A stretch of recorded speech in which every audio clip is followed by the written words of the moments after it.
Good evening, everybody. It's the Cryptid Huntress. I'm Jessica Jones, and I'm here with a wonderful show for you guys tonight. I am beyond excited about my guest tonight. We have Cory Cole here. You guys will know him as Boondock Mojo. Okay. In the chats, of course, we've known Cory for a long time. I finally got to meet him face to face online just now. And so we have so much to discuss today. I actually was tuned in this morning to Nighthawk High Strangeness channel with Eric, and William had an emergency and had to go, and Cory hopped in to co-host and be the guest kind of with Eric this morning. I do also have my illustrious co-host for tonight.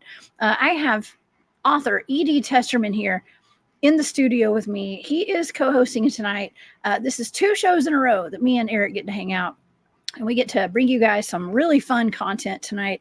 But those 2 gentlemen were hanging out this morning, and I was so fascinated by some of the stuff that Cory was talking about.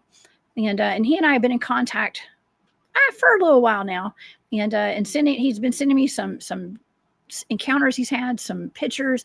We're going to be showing y'all some stuff that has blown my mind tonight.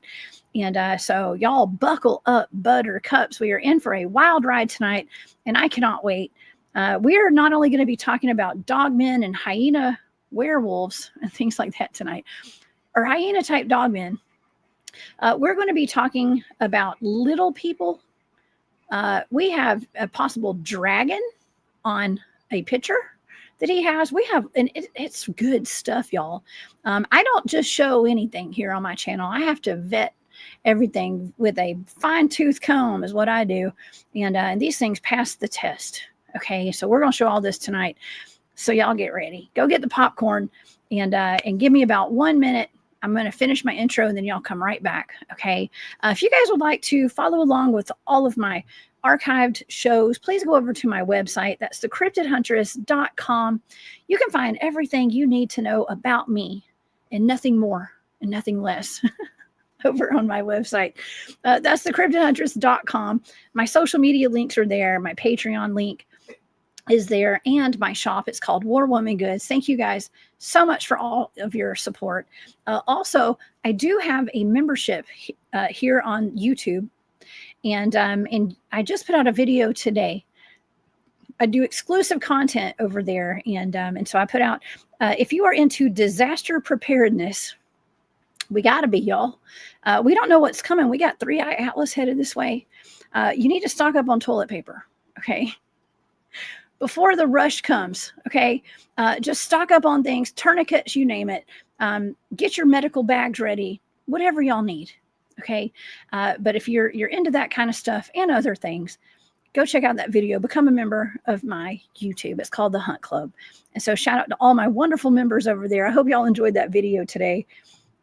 It was fun making it, okay? But let's get to our show tonight, y'all. Okay, I am super excited to welcome Cory Cole to the Cryptid Hunters channel tonight. And of course, author E.D. Testerman. Cory is an Oklahoma native and researcher. He's going to be discussing with us tonight Oklahoma encounters, including dogmen, were-hyenas, and other cryptids. And of course, author E.D. Eric Testerman is here to co-host with us. We're even going to be looking into some of the Native American connections to the cryptids. And I want to talk about the eye colors. They were talking about that this morning. And I have some interesting reports out of Alabama with some blue-eyed dogmen, actually. So, you guys, please help me welcome to the show our wonderful co-host for tonight. We have the man with the most dogs on YouTube that sit in his lap during his shows, Eric Testerman. Hey, Eric. Hey, Jessica. Hey, everybody. Yeah, I just got mangled by the big black dog man whenever he was getting things ready. He was being a little needy. I knew it. You have a white and a black dogmen, dog women. And are they both boys? And a brown. And a brown. Yeah, all three of them boys. So I got a long-haired Chihuahua. That's my oldest daughter's that I'm taking care of while she's in college. Then I got my late mom's dog, Snow, who I call Rat Dog. I don't remember what combination he is. Then I've got, Boar, who is a lab and bird dog mix. And needless to say, yeah, I get pretty occupied. My daughter just walked in. Oh, wonderful. Wonderful. Well, you guys are going to be seeing his dogs during the show tonight. I promise you. We're going to see, you might even see my dog behind me at some point. And I know Cory has dogs too, because today he had to let his dogs in the house during the show. So please excuse our dogs, y'all, in advance. We all have dogs. And I'm assuming a lot of people watching have dogs as well. A lot of times you'll see my dog's big ears pop up behind me during the show. I also got them Werecats that like to pop up from time to time too. Hey, Kent. Oh door's my gosh. closed, so the Werecats outside. Oh yeah. Well, I don't have Werecats, but somebody told me today. I was in another chat. Where was I? It might have been in Dirty Filth's chat over on Spaced Out Radio today. He does, by the way, y'all, go check that out every Saturday at 5 p.m. Eastern, I believe. He goes and does artwork on the Spaced Out Radio channel, and I try to hop in every time. And I had, was it Pilgrim? Our friend Pilgrim, who's in the chat, told me he still had some werewolf pups for sale, or he was giving them away or something. I don't know. And so anyways, I'm looking for, I probably should go ahead and just raise some werewolves so I can have my security detail one day. Okay. Yeah. Yes. Okay. Well, let's pull up our guest for tonight, y'all. I am super excited. Eric, I really enjoyed your show today. I hope that William's doing okay. I know he had an emergency this morning. I hope everything's okay with that. But I really enjoyed Cory and you this morning.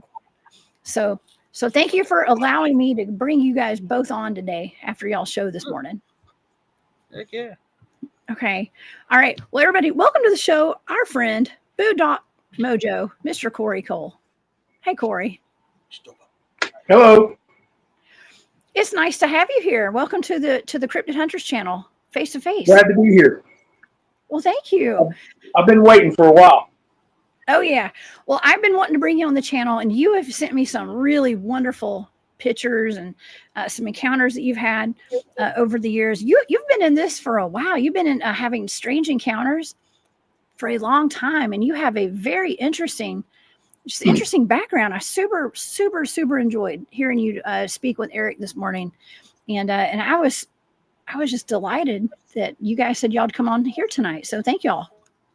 You're Thank welcome. you.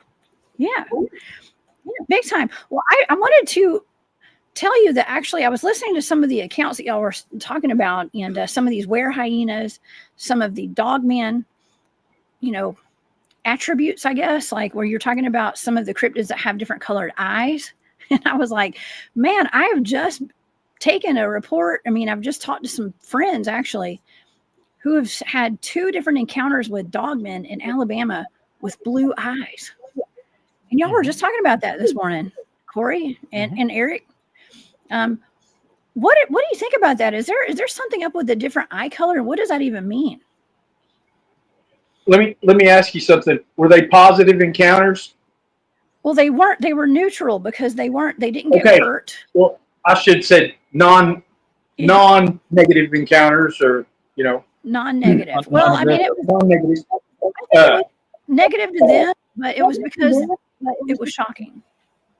Well, yeah, all the encounters I've listened to, and then I listen to everything I can, and if the person seems genuine, and they're not building themselves up as they go, and the lies starts getting bigger and bigger. It's pretty easy to tell when someone's telling the truth, especially when they admit to crap in their pants. That's kind of the way I, or wet themselves. True. But I noticed a commonality among these people that mentioned that their eye color, which was still backlit, like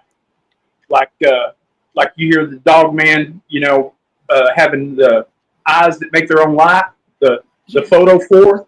Yes. They were positive. They weren't. Yeah. But it's called photo 4. Had a guy tell me that one time, and I looked it up, and a lot of your fish and stuff like that have your deeper watered fish out in the ocean. But I noticed everyone that said they had green or blue eyes had a good encounter, or not a bad one. And they also spoke about seeing braids in their hair, and not smelling bad, like you hear people say, about a Sasquatch, or that they didn't have a bad smell to them, and they seemed groomed. Almost every encounter I've listened to where someone said they had green or blue eyes has said that they saw braids and they looked groomed, like something had been combing their hair. Man. Okay. Well, all right. I was almost right about the braiding part. Okay. Because I was going to bring that up tonight. And so thank you for doing that. There have been multiple accounts of cryptid encounters from dogmen and Bigfoot where people have found either seen or even I was going to bring this up in that video of Patty from the Patterson-Gimlin film. That is something that MK Davis has studied extensively. And my cousin Jesse Duke, he's the artist who made the big Bigfoot in front of the Georgia Bigfoot Museum. It's called Expedition Bigfoot. He made it out of muscadine vines. And that's my first cousin. He's a fantastic artist. He really loves Bigfoot. He likes making Bigfoot art. And he has done deep studies on that film with Patty. And he says, and in all the busts that he makes of her now, he said that she has a braid in her hair. And he's worked with MK Davis on that. I'm not sure. I can't remember if MK was talking about her braid or not, but I know that Jesse is really focused on that braid in her hair. And I have some pictures of that. I know our audience knows all about the Patterson-Gimlin film and Patty. But there is, according to my cousin, he says that there is a braid in her hair. Now, also, I had a very dear friend of mine. His name was Jeff Townsend. I want to say that Jeff had said that in one of his dogman encounters, he encountered a female dog woman, because she had breasts, he said. And I want to say she had a braid in her hair. I know she had a big mane, but there was something to it. I want to say she had a braid. But it's something that I have heard before with dogmen as well, Cory. So, wow, that's interesting. It makes you wonder, because some people will say, well, the red eyes means it's demonic, right? And I've heard that before, but the blue eyes is kind of opposite. I don't know. What have you heard that before about the red eyes being something maybe demonic? Because I'm not sure if I totally agree with that, but what do you think? Red means danger, is what, that's what we're always taught. Stop lights, red when you stop. And hey, yellow, caution, and green, go.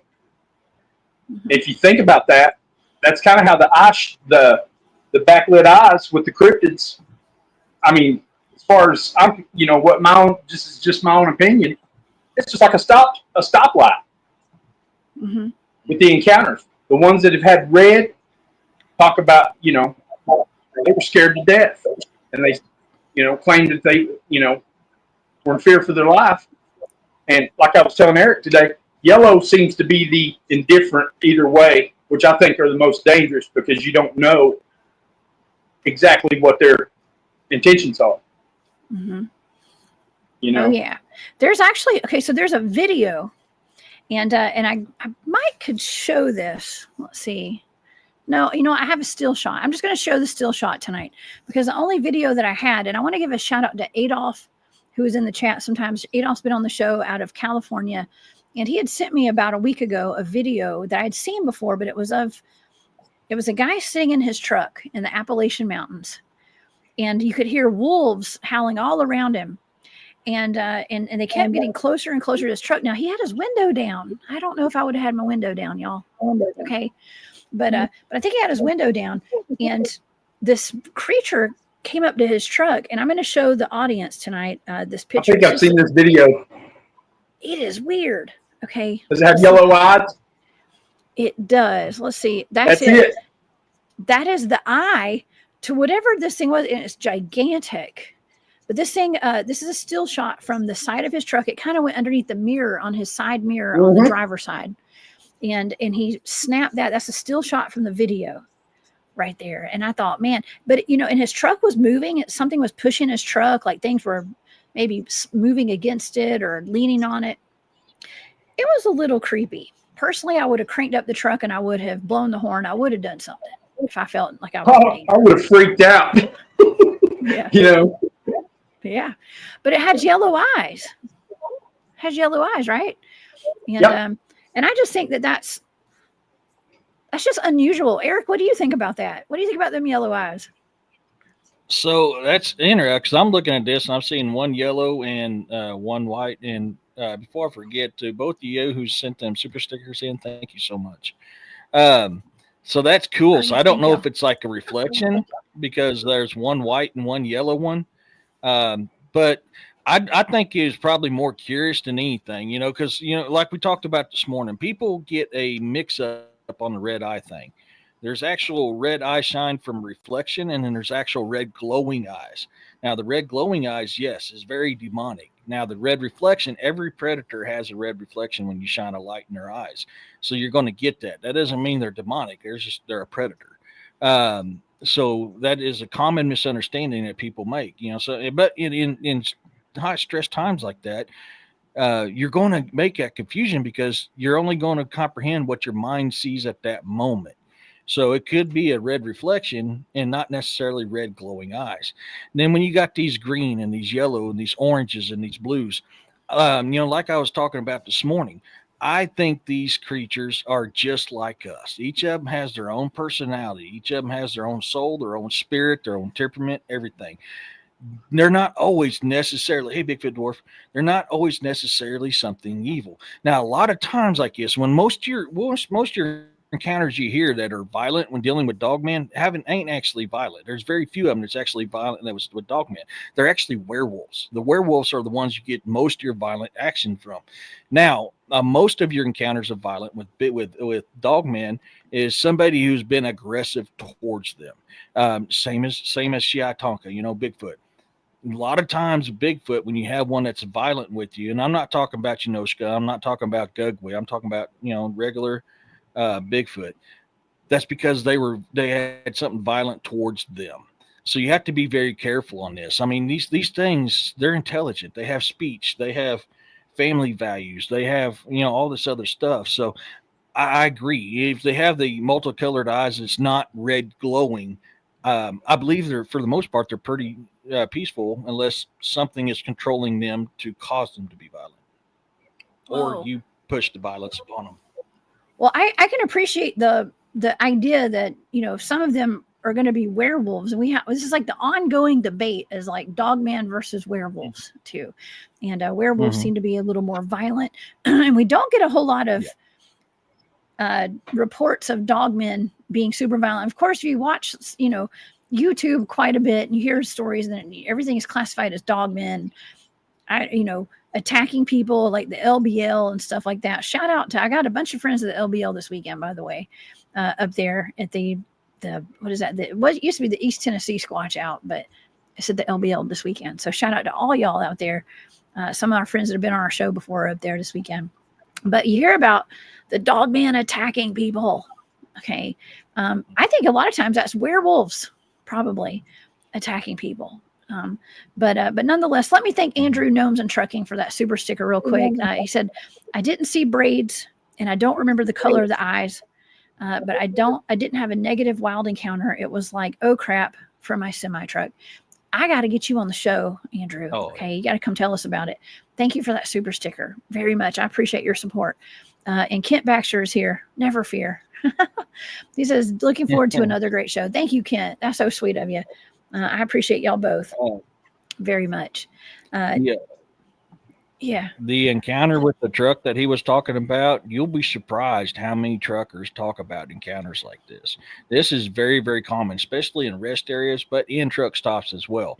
Most of them are in rest areas, but so many truckers have encounters with Bigfoot and dogmen in these areas. That's not surprising at all.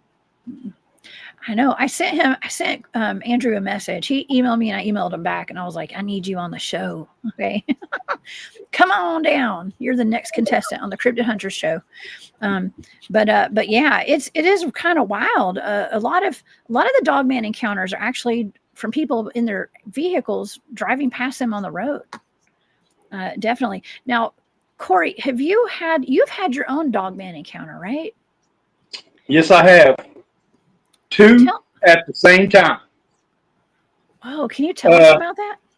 Okay, well, my best friend, he's pretty much my partner in investigation because we've always been together when these things happen. Paranormal, the dogman encounter, and I don't know if we both attract that stuff, but we do it separately too. Okay. Almost every story I've got, he's involved because he's with me. So at this point, I hadn't had a dogman encounter, and I like to go arrowhead hunting with him. The best arrowhead hunter I've ever been around in my life. He's either lucky or a mixture of lucky and good. But the things he's found, and I think it runs in his family. His dad was like that. His granddad was like that. He knows what he's doing, but he's also lucky. So, like I said, I just live north of the river at the bottom of Oklahoma. So I'm just 7 miles north of the river, right at the bottom, between Texas and Oklahoma. Well, his granddad had a place just, I'm going to say 3 miles south of me. So this place is just a few miles from the river.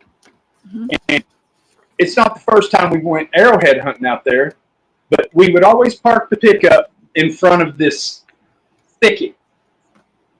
If you knows what a thicket is, it's just a thick wall of brush that you cannot see all the way through. Even if it's just 6 feet wide, thick, you cannot see through it. So we pull up in the same spot we always do. And what I do is I basically quit looking for and just kind of watch his back while he's looking. And what we did was we parked in that spot, and then we would go about, I don't know, probably 50 yards to a dry creek bed and cross it into the other side of the property and look for arrowheads and whatever we could find on the other side. Well, like any other day, and we've probably been out there, I'm going to say 10 times, arrowhead hunting. And we came over to the other side, but I kept feeling like something was watching us that day. And I'm not your hypochondriac person that thinks somebody's watching them every place you go. I had this funky feeling that day. And I kept turning around, and he's like, "What?" And I said, "Man, something's watching us." And he was like, "Yeah, I don't really feel good out here. I don't want to stay out here much longer." And I said, "All right." Well, it started getting hot, and we didn't bring bottled water with us. And I said, "I'm going back to the pickup, get something to drink." And he goes, "I'm right behind you," which means he's going to be along in 2 or 3 minutes. So I crossed the creek, little creek bed, and it's got just a little, not heavy mud to it, but we'd had a little bit of rain like the week before, and it was still a little bit muddy. And I jumped across it, and I go to the pickup, and this is where we park every time. So I know this I know this just like a picture hanging on the wall. Okay? Yeah. I'm that familiar with it. So I sit in the pickup, and I get me a bottle of water, and I crack it open, and I'm looking at that thicket, and just so happened 2 mesquite tree limbs crossed like this, and it made a triangle, which is the only reason I saw this. It just happened to be right there in that spot. You know how on the Predator, it'll make a triangle before it shoots at something? That's what it reminded me of. But I'm sitting there and I'm going, "Man, that makes a perfect triangle." And I looked, and there's something watching me. There's a hole pushed through this thicket that I didn't notice this time. It's been wallered out like a little tunnel about probably 2.5 feet off the ground.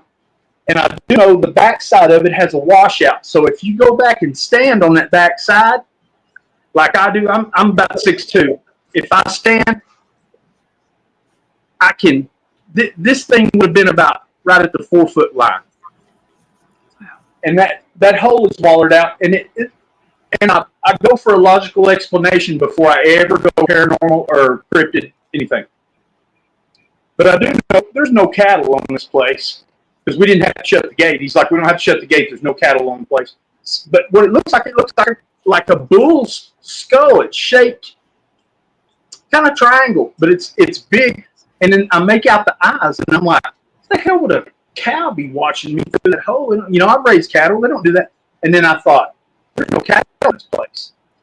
And I was kind of focused in on it. And about that time, let's say this is the hole, it went like this and moved out of the view where it was watching me. It just sidestepped. And I thought, what the hell? So I sat there and I thought, okay, so I'm trying to wrap my mind around this. Mm-hmm. What could do this? I mean, what? That's almost a human nature thing. A person would watch you through something. Well, I got to looking. There's another one behind it. It had to have been sitting directly behind the one in front. And I realize now what they did. When the first one moved, that second one was right there so it could watch me. It's the first one. That's when Jeremy was coming to the pickup when the first one sidestepped out of view. And I didn't quite have it put together yet because I'm trying to wrap my head around what I'm seeing and just to understand what I just saw. And about that time, I see him coming out of the corner of my eye, out of my peripheral, and I thought, man, he saw it coming and sidestepped to go see what he was doing, and that one was back there behind it watching me. Well, it stayed. The second one stayed there. It hadn't moved yet, but it was back just a little farther. And I had my phone. I took pictures of it, but I lost them. He comes to the pickup. He says this every time he sees me doing something, and he'll go, "What are we doing?" And I got my phone up, and I'm taking pictures of this thing. And I said, "You see where those two limbs cross right there?" And he goes, "Yeah." And I said, "Look, you see that hole through that thicket right there?" And he goes, "Yeah." And I said, "Go up there and see what that is." Well, he's always packing, a pistol. He's got his holster on right there under his arm, and he gets out and he walks up there. And I should have videoed this, but I didn't because I was just focused on this thing still. And he walked up, and I watched him go. And I'm watching his back. He goes and got down low and started stepping up to it, and all of a sudden he went and drew his pistol onto the thing and slowly backed all the way to the pickup. Never turned around to see where he was going. He backed straight up and comes back to the pickup. And I'm sitting there because at this point, nothing surprises us when we see it. And I said, "What'd you see?" And he goes, "Nothing." And I said, "Uh-huh." So this is just how we are. So he puts his pistol back in his holster, and we're pulling out. And I said, "Really, man, what'd you see?" And he goes, "I didn't see nothing." I said, "You're going to tell me what you saw." So we get back to my house, and he goes, "No, I'm fixing to go to the house." And I said, "No, you're not. Not till you tell me what you saw." And he goes, "I told you I didn't see nothing." And I said, "You pulled your pistol when you didn't see nothing and backed all the way back to the pickup because you didn't see nothing?" And he goes, "It growled at me." Oh, that's why I pulled my pistol. There's something there. And I said, "Okay, just making sure." But that was my Dogman encounter right there. Well, that's pretty wild. That's pretty wild. Yeah, you don't usually pull. I'm not going to say I would never pull my weapon. That's the only time I've ever seen him pull it. That's the only time I've ever seen him pull that pistol, Jessica. Really? Ever. Yeah. Really? Yeah. Well, I And mean, it, sometimes he you wasn't just get a horsing bad around. feeling. Huh? Yeah. I said sometimes Yeah, you can yeah, just yeah. get like a bad feeling, and you know something's there, but you can't see it. And See, and it's better to be safe than sorry. I was still sitting in the pickup, you know, and basically what I was doing was just watching the hole to see if this second one moved, you know, and to see if the first one was going to come out from anywhere. And okay, there's a little bit more of this. He comes back the next day and says, I went back out there. And I said, by yourself? And he goes, yeah.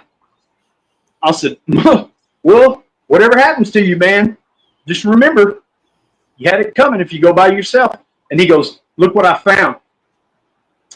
He found a track in that little creek. 3 claws in the mud with a little indention behind it, about, you know, probably 4 or 5 inches from behind it. And it's the track you hear about where the dogman will step and leave the claw track in, but squat down on its hocks. And that's what that was. That track had that little spot where it had squatted down. That's the path we take every time. And he took a picture of it, and he lost it. Like I've lost tons of evidence with my phones. I'm hell on it. But we should have poured a cast on it that day. You know, came back to the house and got some plaster, like some PVC plaster, but we didn't do it. Did y'all get pictures of it? He did, and then he's held on his phones too, dropping them, busting them, dropping them in the water, you know. But there's no much evidence we've lost just on our phones of stuff like that.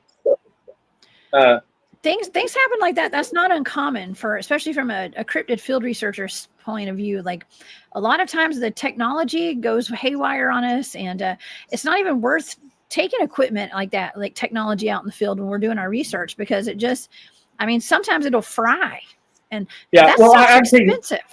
I can see this. If we didn't even do this stuff, we would still have busted our phones and all that stuff. We're just both, like his wife said, you're hell on these phones. Yeah. But you know, he I don't know what the deal is, but when me and him get together, that stuff seems to kick up, that activity and the encounters. It's your energy. It's your energy. You know, actually, that's what I think. Yeah, that's what I think too.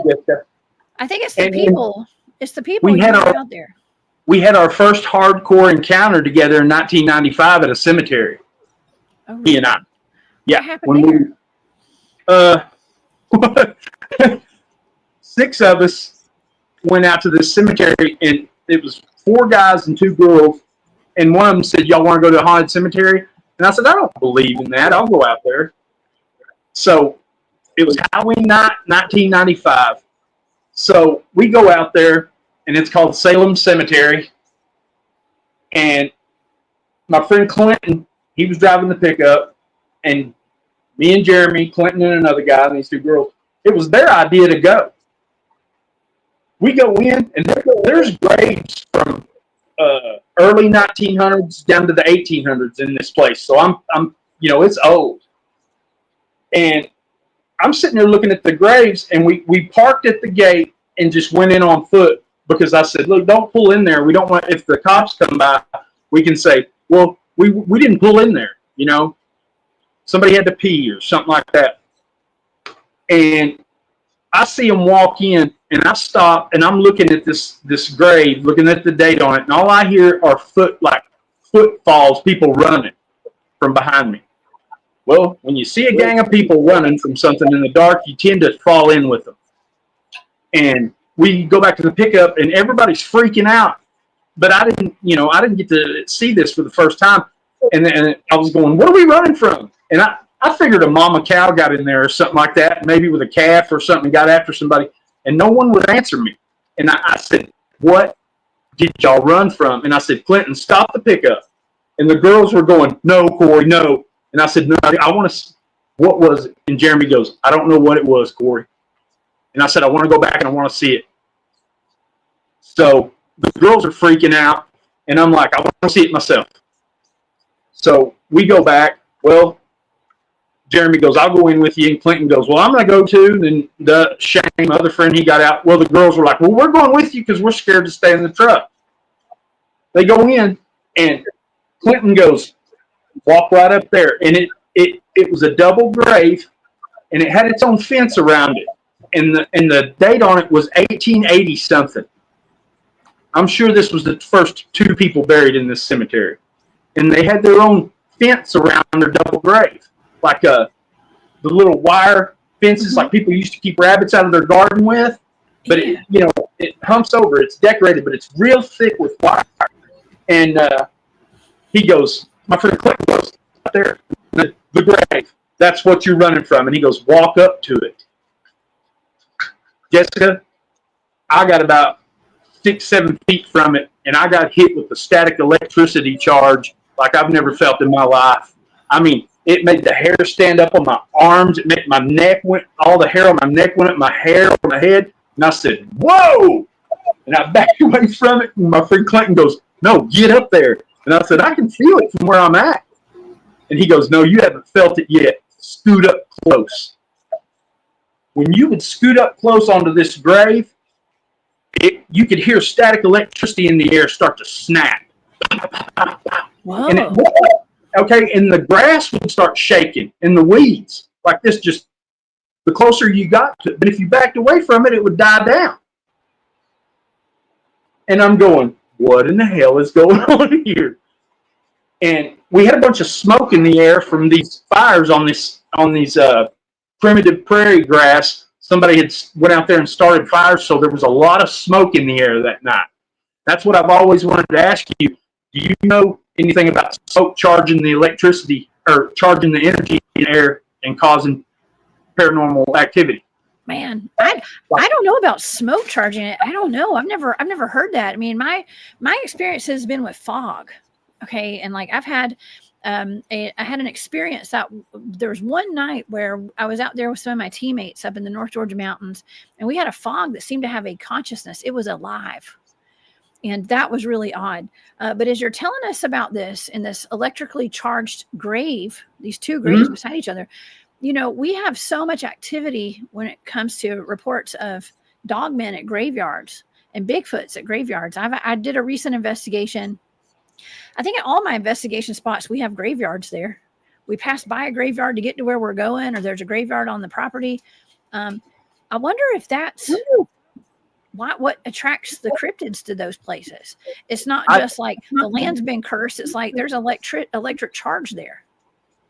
I don't think this was a cryptid encounter, but I've talked to people that used to mow this place, that used to contract the mowing, and they all told me, I've only mowed out there one time and I never going back. I told them to find somebody else to do it.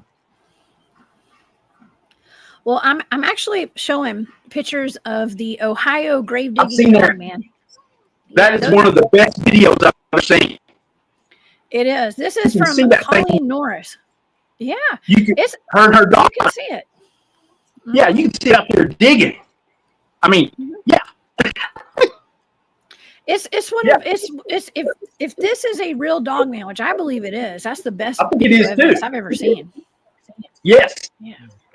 And didn't it put a flip phone? When it recorded with a flip phone? It was recorded with a cell phone for sure, and it was 2 teenage girls, and they thought it was a dirty lady. Okay, that's not a dirty lady.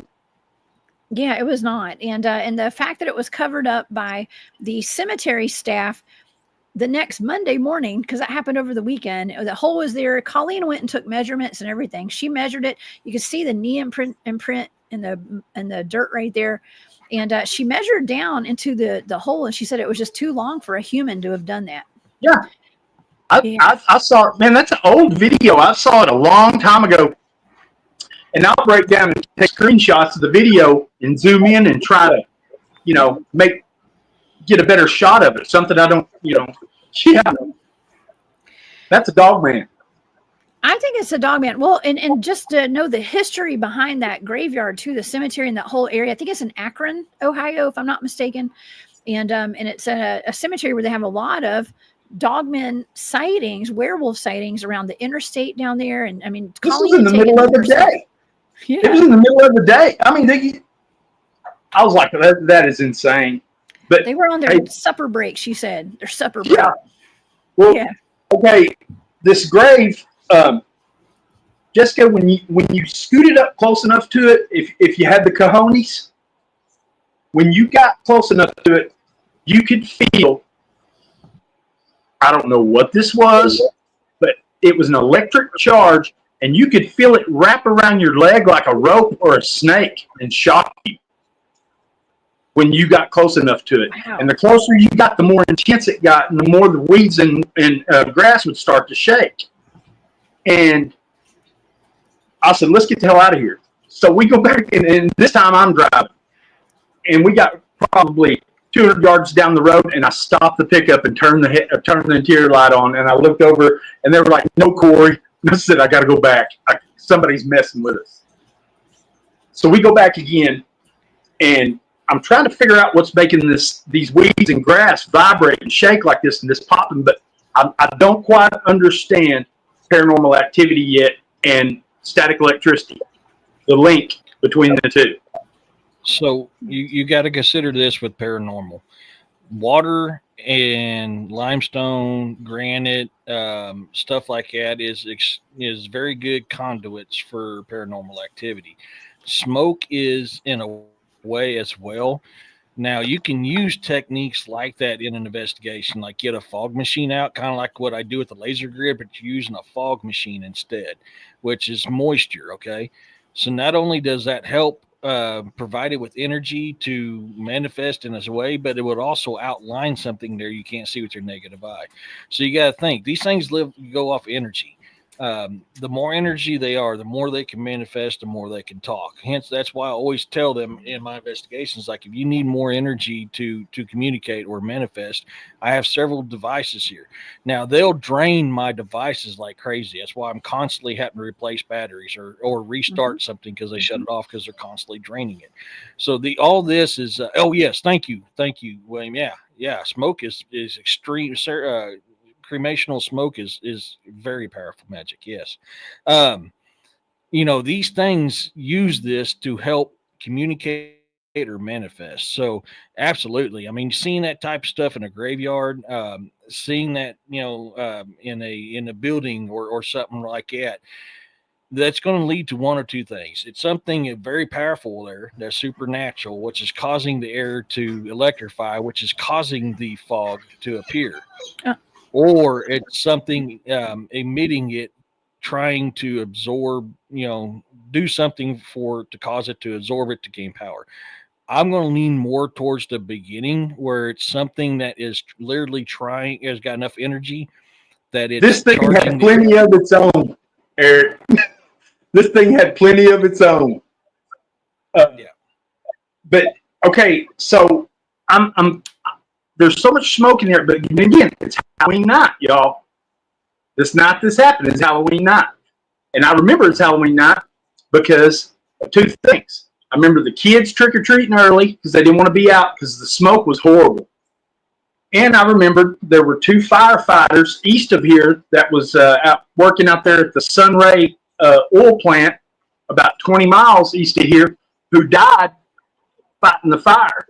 They were from Shepherd Air Force Base helping out, and they got caught in it.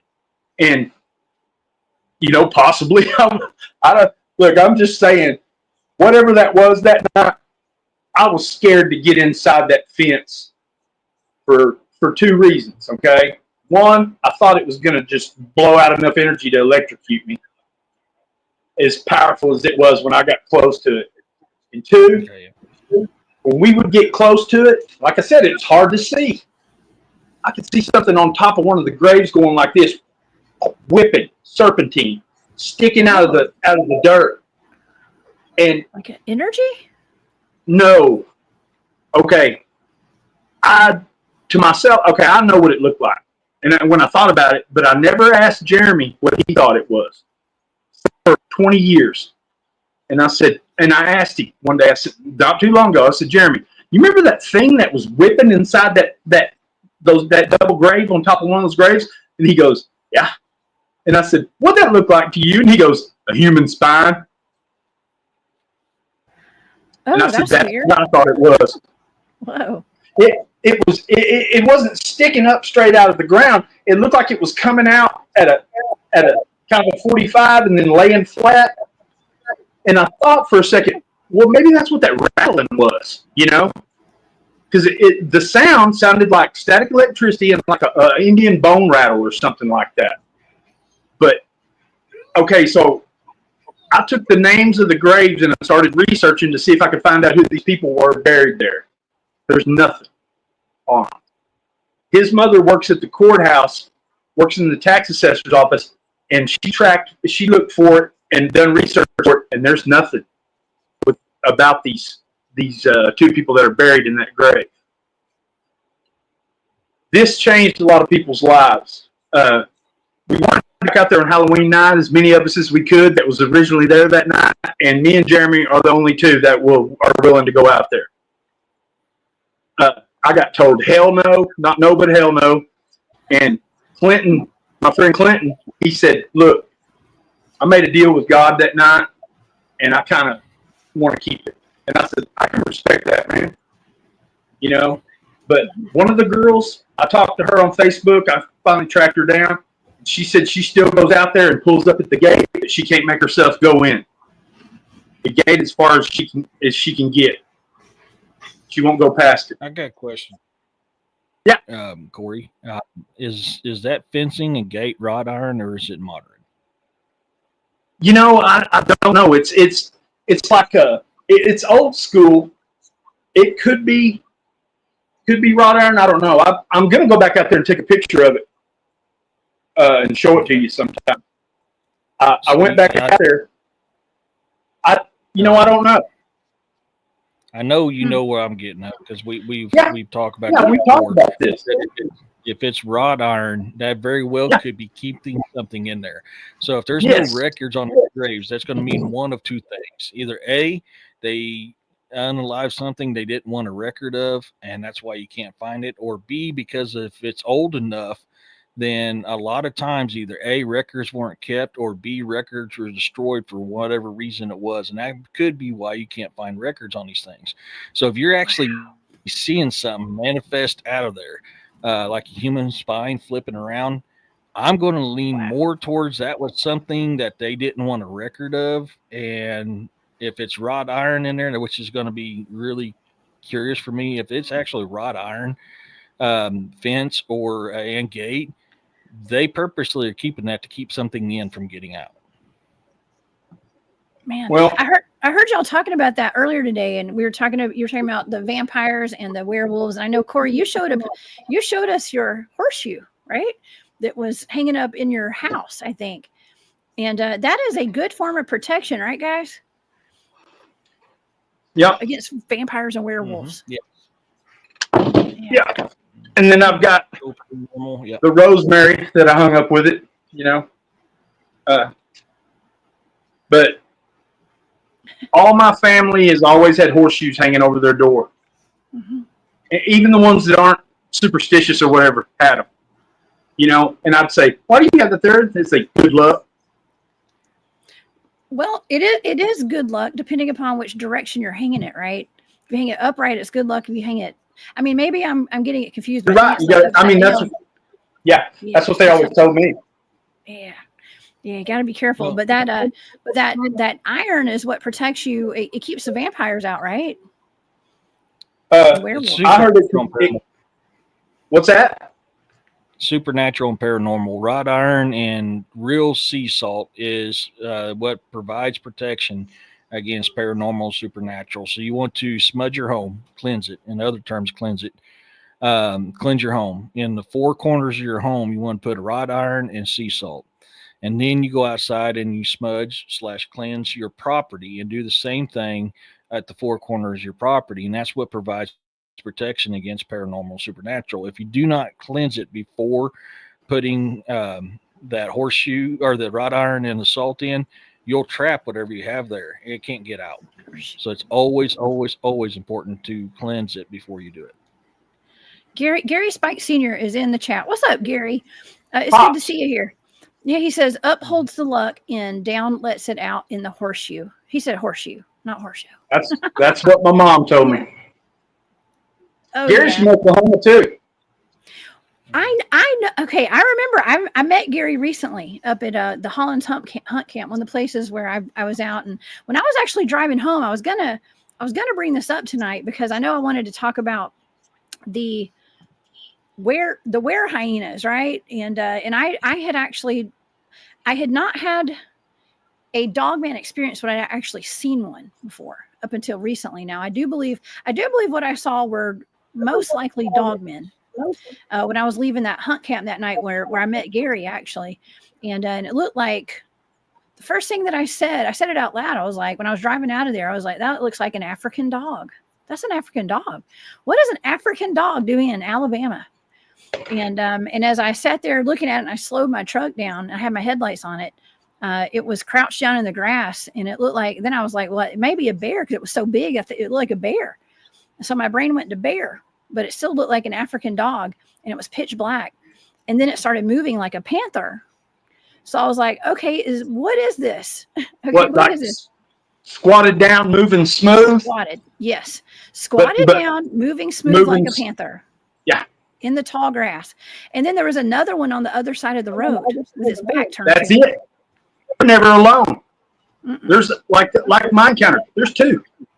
You know, and what animal would sit there and know, okay, I'm going to sit here in front of you and I'm going to watch this truck, but I want you to sit directly behind me so when I move, you can still watch those guys. Mm-hmm.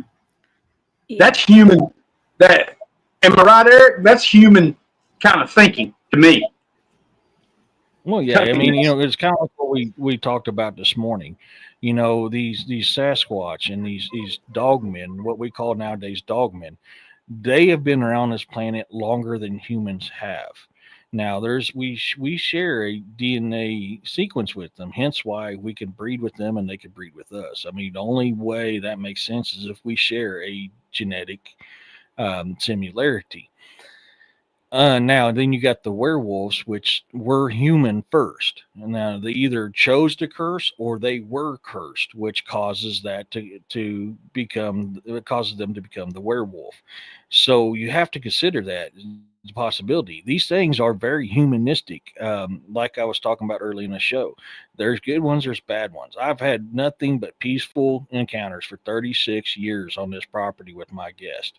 But I say it every single time. It all takes one with a bad attitude to make a good experience a bad experience, or something that mistakens my attentions.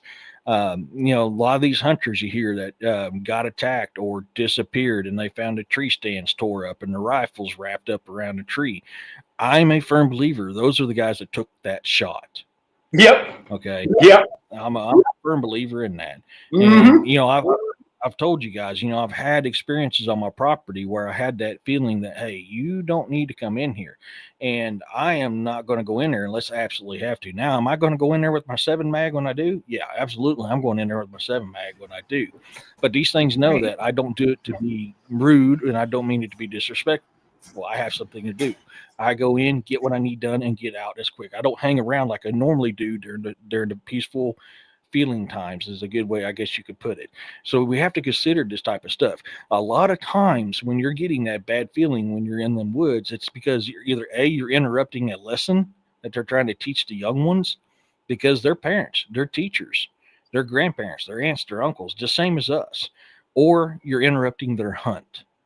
Okay. They're a tribe. So, They're a tribe. They're absolutely a tribe. And most of your native people will tell you that. All your ancient cultures even talk about it. I mean, the most common one that people know is the one of India. There's that tribe of dog-headed people live way up in the mountains, and they're very warlike and very powerful. They don't want to war against them, and they aided some people during wars, but they also trade with the people in the lowlands. This is very common across cultures across the world. It's not just here in native culture. We talk about native culture a lot because we're Americans. But in all reality, folks, this is the same stories with cultures all around the world. It is. I wanted to address this comment real quick from Gary Spike Sr. He said, at Hollins, when Jessica was there, we were told to leave the woods. I didn't hear about that, Gary. I didn't. And that's wild. I had not heard about that.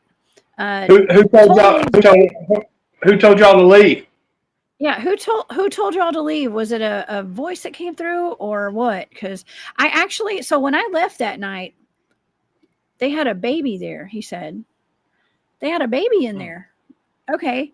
Yep. Well, I was just about, I'm going to say I was about 5 miles down the road from where that hunt camp was. I'm going to say, as the crow flies, I was no more than 5 miles away, no more, maybe less, from where the camp was, where everybody was camped out. And I went down the road, and that's where I had the dogman, whatever that encounter was that I had. That's where I had that.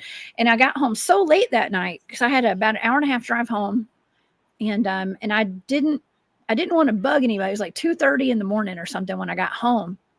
And of course, I'm in Georgia time. They're in Alabama time, but still, it was kind of late. So I didn't want to text anybody or call anybody that late. By the time I got home, because I had time to process what I had seen. I had to think about it. Okay, I had to think about it the whole ride home. I didn't even turn the radio on. I sat in silence thinking about what I had seen. And so the next morning is when I contacted Mark Green and I think Joe Parker and some other guys that had been there. And I told them what I saw and what had happened. And that's when, and so I'm still trying to figure out what I was looking at. And I was like, there's no way that was a dogman. Okay. But Mark said, well, I actually know who owns that property where you saw that. And the man has not only boogers on his property, but he's had dogman sightings. And so that just 100% at that point, I was like, all right, well, then I guess what I saw was a dogman. I saw probably 2 dogmen that night because it was something unlike anything I'd ever seen in my entire life. I've been doing Bigfoot field research for almost a decade now. It's been over a decade. I've been doing it for well over a decade. I've been doing it since 2011. So for a couple decades. Okay. But it was unlike anything I've ever seen. Okay. But it looked like, I would say, okay, so this was definitely more animalistic than it would be like a were-hyena, I think. Okay, do you know what I mean? Because you guys were talking about were-hyenas. I think that this was different. I think this was a dogman that kind of looked like a hyena, I guess. Yeah. I don't like hyenas. I've never cared for them. There's something about them. Whether it's a cartoon like The Lion King, whether it's a real one on TV, I do not like them. They have almost an insane look to them. You know, truly crazy. And when I was in college, I remember a guy giving a speech on the hyena, and there's a lot of weird things about them. Like the females run the pack over the males, and the females have a mock penis. Did you know that? I've had someone who has come into my chats and said that before. Every time I talked about a hyena dogman, yes. I'll never forget the speech the guy gave, and I was like, what? And when I was in college, and that's always stuck in my head, and I thought, that's odd. But like I said, people down here in this part of Oklahoma, once you hit I-35, you start hitting the plains, and you're out of the thick woods. East of I-35 is the thick trees and real, woodsy part of Oklahoma. And I saw this map, and it was based off of people's reported sightings of any cryptid, like Bigfoot or Dogman or whatever, and it had little red spots where they were. Well, they were real heavily reported in eastern Oklahoma, especially along the river at the bottom on the Red River. But once you hit I-35 coming west, it dissipated. No reports. And people say, well, they're not here. Oh, yeah, they're here. It's just the people don't report it. The people that live directly on the Red River here are very, very tight-lipped about what they've seen. Like I said, people I've known all my life, it took me 2 years to get a guy to talk about it. And this is the guy that took a shot at a hyena. And I said, did it stand up on its back legs? And he said, no, it is down on all fours. And I said, well, those things possibly can stand up on their legs. I said, what'd you do? He said, I shot it with a 270, which that's a pretty good gun, isn't it, Eric? You know, to hit one at 100 yards. Yeah, I mean, a 270 will take down a lot of different things at one time. I actually got a very good question for the two of you, and I don't know why I've always forgot to bring this up. But I have a question, and it's for everybody in the chat too, because I'm kind of curious what everybody thinks. You guys talk about these dogmen, hyena dogmen, right? What genus is hyena in? What? I think they're more. They're not dogs. No, they're cats. I've heard this before. I just don't remember what it was. Hyenas are in the cat genus. So how are they? Okay, dogs? that's right. They're cats, and I always seem to forget to bring that up. So we like putting hyenas in the dogman class, but they're not dogs; they're cats. So I never put the one and one together. Yeah. But I know it's the lion's mortal enemy in Africa. Yeah. Mm-hmm. Wow. Well, that's interesting. It's like, well, what would a creature that looks like that be doing in Alabama? Like that's what I was thinking, out in the middle of the woods. Gary Spike says, Jessica, so he said earlier that he had been told by the alpha dogman that there was a baby there to stay out. Yeah. Okay. And I didn't know that, Gary. This is all brand new to me. I had not heard this before. He said, you heard about the one that crossed the road in the daylight. Some people were chasing it in the woods. No, I didn't hear about that either. I didn't get a good update. Okay. I wasn't debriefed on what all happened out there. So we'll have to talk about that in the future, because I had not heard any of that stuff. But so thank you, Gary. I appreciate it. You and I need to have a talk sometime, okay, and catch up, because what I saw it left me for a long time questioning what I had seen, and I do have this chart. Y'all know, Cory, you've seen this chart before. I know Eric has, of all the different types of dogmen out there. Yeah, I used to have that on my Mm-hmm. And we've got the canine variant too, but of course it looks like a hyena, but hyenas are actually in the cat family, right? What kind of face is that? Well, that's the face of an insane person. As far as it's, that's a crazy person. There's something else that we forget about when we're talking about these things, okay? There's not enough of them to keep a pure bloodline going. So the possibility of inbreeding is there. Now, we know what happens when we inbreed. The same thing could happen with these, with Dogman and Sasquatch as well. So is that nature? Huh? Inbreeding in humans causes increased anger, increased aggressiveness. That's one of them. Causes it causes a deformation of the body as well. So is that something that we're running into when we're seeing this? Or were you seeing a possibility of something that was a offspring of an inbreeding process, and that's why it looks different? It's making them look that way. Yeah, that's also possible. I never thought about that, Eric. Hey, I love listening to Eric, because, even if I sent him a picture I had and he found something in it that I had missed, He's observant, very observant. Yes, he is. Yes, he is. And I was like, he is. Man, I feel dumb for missing that, but it's Gary, I wanted to address this real quick, because Gary said no brown dogmen on that chart. The one here is brown. And that's something else that I wanted to address, because what I saw in Alabama leaving that night, it didn't match anything that I had seen on those charts. Okay. It looked kind of like an African dog, which would be kind of like a hyena, but it was all black. It had no spots on it. It had no markings on it. It was pitch black with bright white teeth. And that's all I saw right there. And it looked nothing like anything on those charts. The one I saw, or the two I saw looking through the thicket, they were really dark brown. And you know what brindle is? Like the brindle stripes and yes. certain dogs and stuff. It had them running like diagonally kind of across its forehead. I did see the brindle stripes on the forehead. That's why I thought it was a bull just for a split second. But what the hell's a bull going to be looking? There's not even any cattle on this place, you know? Oh, yeah. Well, I hear about brindle a lot when it comes to dogmen, actually. Yeah, there's reports of many different colored ones, just like Bigfoot. There's many different colored Bigfoot. Yeah, I don't think I've ever heard of a brindle style Bigfoot, but in the Dogman reports, you hear about brindles, you hear about blotch colors, you hear about solid colors, you heard about 2-tone colors, 3-tone colors. There's different colored ones, which makes sense. We have different colors amongst us.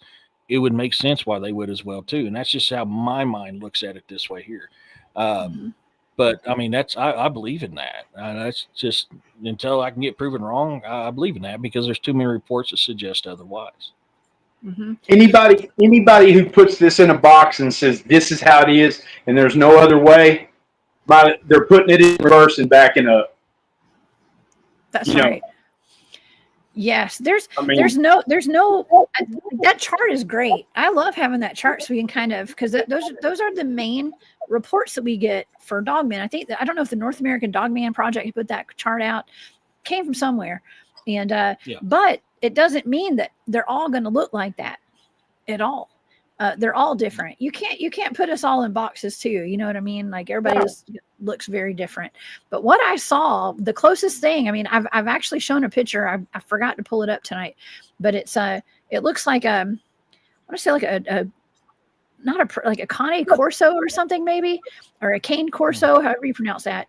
And it was all black, kind of like a pit bull face, but with like what I saw had rounded ears and tufts of hair coming out the backs and the front of it. Kind of, I could see the hair, but the rest of it was slick. It was like black and it was sleek, and it just had that big head.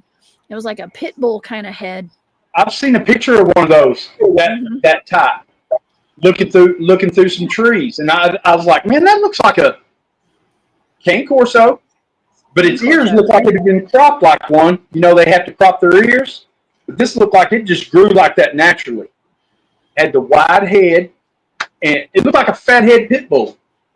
A fathead pit bull is how I would describe. Yeah, like the big wide-headed ones that are just they look like Spike on Bugs Bunny. You know how they're just real low to the ground, and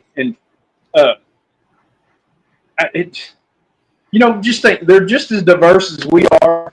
And let's say you're Chinese and have a kid with a Caucasian lady, and then your kid has a kid with a Latino lady, and it's gonna make endless possibilities of what they're gonna look like, just like people.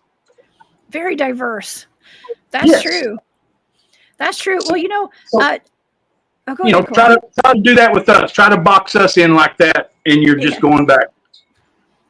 That's right. Well, Cory, on Thursday, Eric came on the show with me, and we actually went back to one of the, I'm not going to say it's the first Dogman reports, because we've been having dog-headed men on maps from the old world, from the 1500s, and they go back to the beginning of time. But in modern day history here in the United States, we went over what was that? The Racine, Wisconsin Dogmen. Okay, there was from I think it was 1936, and the thing about that dogman was that it was seen digging into the side of an Indian burial mound. Okay, and we got on the conversation. We've had several conversations at this point about dogmen being seen, and Bigfoots too, around burial mounds, like these earthen mounds. Mm-hmm. I know you have indigenous background, right? And so what are your opinions on that, and also being seen in cemeteries? Yeah, I think, and I don't box myself in on this. I think this is just one of the possibilities of many, endless possibilities. I've heard people see them chewing on bones that from a grave they dug up, chewing on human bones. So it could be that, they're attracted to just the decomposing smell of a human body. I've heard a theory that these are demonic, and they're trying to dig up a certain person for a certain reason. But Jessica, this whole planet is a burial ground. Yeah. I guarantee you, where I'm at right now, there is somebody buried under me. Within let's just say an acre spot. I guarantee you, there's someone buried under you every acre you walk. Mm-hmm. Well, that's a good point. Look how many times William and I have just said it. Every culture is built on the dust and bones of a previous culture, and like I talked about Thursday night, that where that dogman was digging back in 1936, that the subject we was talking about in Ohio back on Thursday, that could have been an ancestral burial ground for them, and he could have been trying to dig up something from that time frame. But people forget about that because they only think about the now. They think about what they see. They don't think about what's in the past. So when you dig up information like Jessica did that dated back from 1936, people don't see that because they just see what's in those pictures from that time frame and what is in the pictures of a different time. That there's always a previous life form or previous civilization prior to ours. Hey, Eric, there's people that think that there's only one Bigfoot and he moves around where, and walks from coast to coast, and, he just gets around a lot. That's what I used to think. I thought that before I was ever a Bigfoot field researcher. We were told about Patty, that one Bigfoot. Okay. Do y'all know who Jesus Payan is? Jesus Payan Jr. Yes. He's been on both our shows. Yes. Did you see what he discovered about the Patty film as of recently? No. You have got to see this, Jessica. Have you seen Eric? This guy, he gets on the computer and runs these programs of this zooming and really dialing in. He found something right here on Patty's jaw. Yeah, a surgical. He zoomed in and he showed it to this surgeon, this doctor he is, but he didn't show what this procedure was on. He just showed a zoomed in spot. It's a rectangle. And he said, "What is that?" And he said, "That's where someone's had surgery." Whoa, dang. I've heard a lot of things about that. Okay, but a lot about the film, especially from my cousin who done a lot of, work looking at it with like MK Davis and stuff. That my cousin that's an artist, and I've heard she's got a braid in her hair, and I've heard that she may have a satchel as well that she's wearing. I have not heard anything about a surgical. Yeah, that's what Jesus Pan. He just now discovered this, and I'm telling you, it's mind blowing. I was like, man, I would love to hang out and do research with this guy. He is something else, isn't he, Eric? I mean, he is. I love having him on the show. I talked to him for a little while because of what was going on, but now that he's back up and doing good, I'm going to definitely bring him back on the show. Well, I've been communicating with him through emails and showed him the giant finger that I've got, and he's like, 100 questions with it. I need to know, how long is it? What is it? And I gave him all the details on it. But I'm probably going to meet that guy someday pretty quick. I got a feeling. Yeah, he's actually the person who opened my mind up to the old world's fairs and the incubator babies and all that stuff. I've read studied all about that. Yeah. He's a cool dude. Did you know at one of the world's fairs, I think in Chicago, that they raffled off a baby to any new couple that didn't have one? Man. And I researched it, and I found one of the raffle tickets, and I can't find it on the internet now. They've wiped it off. I mean, that could have been some of the early cloning in the early, the late 1800s, early 1900s. I think that there could have been some cloning being done back then. With the Cabbage Patch Kids and I'm from Georgia. We've got, the Babyland General up in, I want to say it's near Helen, maybe. I can't remember where it's at. It's up in North Georgia, and it's on a big plantation house on a literal plantation. up there, and they're growing they're harvesting children at the Cabbage Patch Farm to use as kind of slaves. It's really the story behind it is really it was for the workers before the Industrial Revolution, when they hadn't introduced the machines and stuff, and they needed knob turners, and and they're doing that right now. They're moving us out steadily of everything. Every job we had, AIs and robotics are taking it over. Yeah. Oh yeah. Well, I'm team human. We're not into the transhumanist movement yet. I'm never going to be into that. Okay. But I'm not for it. I'm telling you. Like I said, I'm glad I'm 52 and not going to be around a whole lot longer. Oh man. Well, we're here trying to do our part to steer us clear of all that. But yeah, it's pretty wild. And when we go back and we see the things that have been right in our faces this whole time. Oh, and by the way, I wanted to mention that where that Babyland General is where we have Bigfoot sightings.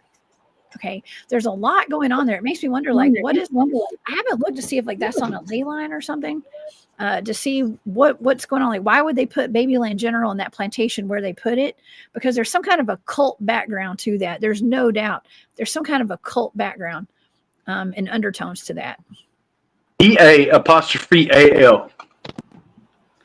Oh yeah, unfortunately, yes, probably so. Man, yeah, that kind of sucks. Yeah. Gosh, everything goes back. It seems like everything goes back to that when it comes to things that are on a grand scale, like consumerism stuff and selling it to the kids and brainwashing humanity. And this is for entertainment purposes only. Look into, and it's, man, that's a hell of a rabbit hole. It is. You go down. It sure is. Something else I didn't tell you about, Jessica. I live on my family's old plant nursery operation. We had a wholesale plant nursery operation all my life, and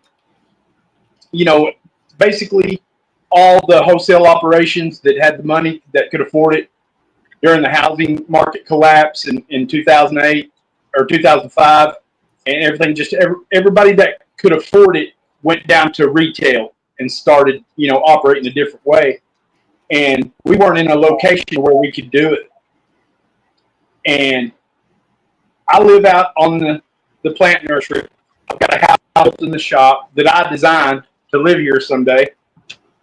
But something happened. We had a bad drought for about 10 years, and it really, really affected the landscape. And the lakes almost dried completely up. There wasn't a lake around here within 100 miles that wasn't at 8 or 9% level. And in 2015, we had 48 hours of just steady rain that filled the lakes back up. And I think that is what kicked up the paranormal activity out here. But my place is next to an old salvage yard, a car salvage yard. It's been there as long as I've been alive. And I was getting the greenhouse ready to start commercially growing hemp, marijuana.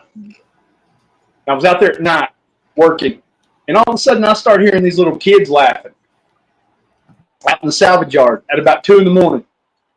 while I'm in the greenhouse working. Get the greenhouse ready. I thought, what the heck? Now, I walked outside, and this was a calm, still night. And I went back in and started raking. Well, I heard them laughing again. So I go out. I had a radio playing in there, and I turned it down, and I walked out, and I started listening and looking around. Went back into work again, and something started throwing pebbles on top of the greenhouse. And it's a hoop greenhouse. It's a Quonset-shaped greenhouse. I had the side plastic cut off at about the 2.5, 3 feet line on the sides, and I could see the pebbles falling when they would go over the side. And at first I thought it was June bugs, because they pop up against the plastic when you've got a light on. And they're, So I go back to raking, and I ignore them. And about that time, something poked me on my leg inside the greenhouse, just right inside the door. And I turned, nothing's there. I looked around and I thought, well, I'm going to go inside, you know. I'm going to call it a night. Well, I didn't say anything to my friend Jeremy, and he's out there one night, late at night, messing with something outside, and he comes back in and he goes, are you messing with me? And I said, no. What? And he goes, I'm fixing to go to the house. And I said, what is it? We've seen enough together so far. What happened? He said, do you ever hear little kids laughing out there at night? And I said, yeah. And he goes, why didn't you say anything to me about it? And I said, I just wanted to see if you would, you know, if you'd experienced it too. Because like I said, we always seem to draw that kind of stuff, you know, that activity. And then when we get together, that's when the really crazy stuff happens. Like the Dogman encounter. The 2 dogmen, you know. He was with me that night at the cemetery. And hell, Jessica, we were sitting in my bedroom, sitting there. I was watching a football game, and I kept hearing this. I had raccoons on top of my loft here at the house, so I didn't bother them. You know, I let them stay up there, and I could hear them moving around every now and then, and you could hear them bumping around. Well, I heard this different sound all day long, and it was a muffled, like going like that, just. And I thought, man, that's weird. So later on, I'm sitting there watching the Steelers game, and I hear it. And Jeremy goes, did you see that? And I raised up, and I said, see what? And he goes, nothing. And he went back down and started. He's an artist, so he's always drawing. When that game went to commercial, I looked over there at him, and I saw it. Wow. It was flying through the air in my house, and it was going like this. That's how it was moving. Like you had a ribbon on a stick, you know, sliding it, like going like that. And it had a head on the end of it, and it was about, I'm going to say 2.5 to 3 feet long, and it looked like a snake flying through the air, but it was a shadow. And I thought it was pixelated, is what I thought it was at first, but I asked William Nighthawk about it, and he explained it to me, and he said he sees them too. And you ever heard of Will-o'-the-Wisp? Yes. Okay, they look different in the house. This thing was passing through my walls, and when it went over Jeremy's head, it went in the corner of my bedroom, and when it hit the wall, I heard it go. That's that sound I was hearing all day long. And when I asked William about it, I said, look, man, this thing had it looked like a long tadpole. It had like a bulbous head on the front of it, a long streaming, and it went just like this. It was going, but it was moving pretty fast. I just happened to raise up and see it just by the game went to commercial. That's when I raised my head up, and I seen it go over the top of his head, and I heard it go and hit the wall. And I said, I saw it. And he goes, what? What you was asking me about just a minute ago, I saw it. And he goes, what is it? And I said, I have no idea. But I said, it moved across the top of your head, right above you, like this. And I said, it made that muffled sound when it hit the corner of the bedroom. So I'm pretty sure that's what I've been hearing all day. Wow. And you know how pixel squares will show up on. Okay, I told William, I said, man, this thing was pixelated. And he said, no, Cory, it's woven like a basket, you know, like a like a woven, just the way it's weaved in and everything. And he said, that's why they're able to move through the walls and stuff. They're hollow, but that's their structure, you know. And I was like, this is just crazy. And he goes, I see them. I see them a lot in hospitals. Wow. You know, William has helped me. He's a knowledgeable guy in the area. Yeah. Oh, yeah. I've actually consulted with William myself before on the S. Walker Cave investigation. Okay, so he's got a lot of knowledge. I knew he knew what he was talking about when I said that thing's pixelated, and he said, no, it's not. It looks pixelated. What you're seeing is its structure is woven like a weaved basket. Wow. And you know, it made all this sense. But I said, what are these things? And he said, I don't believe they're dangerous, but I see them in hospitals a lot. And I said, okay, where people die. Wow. I'm actually okay. So when you're talking about you and Jeremy, your friend, and here's one of the guys I go out in the field with sometimes. What's up, Drewski? We've seen some weird stuff out there. He was on that S Walker cave investigation with us. Okay, that was his team actually. But we were. Well, when you talk about you and Jeremy having all these encounters together, like the weird stuff happens when you guys unite. My friend Whitney, she passed away this past year, but she and I, anytime she and I would be together, like hanging out, we would have the wildest paranormal stuff that would happen, including the night that my great grandmother passed away. My great grandmother had given me this creepy doll. Okay. And this is just a quick little story here, a little detour. But she had given me this Santa Claus doll, and it had no batteries in it. It had not been, you couldn't plug it in. You had to put batteries in it. And it said, "'Twas the night before Christmas, and it moved as it talked, and all through the house, not a creature was stirring, not even a mouse. And his hips would shake." And I did not have batteries in it. I thought it was kind of creepy, so I put it under my bed. And my great grandmother was still alive when she gave this to me. Okay. And she was really sick. Well, Whitney had stayed over at my apartment that night. We had an event, did something that night. She stayed at my apartment in town, and we had just gone to sleep. I think, like, I was drifting off to sleep and she was going to sleep. And then all of a sudden we started hearing this voice that was coming from under my bed. And I live in downtown Atlanta, and I was very hyper vigilant, and I would always usually check in my closets under my bed before I'd even go to bed at night. Okay. Just in case. And I would go sweep the apartment basically. Okay. Every day. That's just how I roll. And I didn't really do it that night. And we were hearing this voice coming out from under the bed, and it sounded like it was demonic. It was like, blah, blah, blah, blah, blah, blah, blah. And I looked at her, I was like, "Do you hear that?" And I was like, what is that?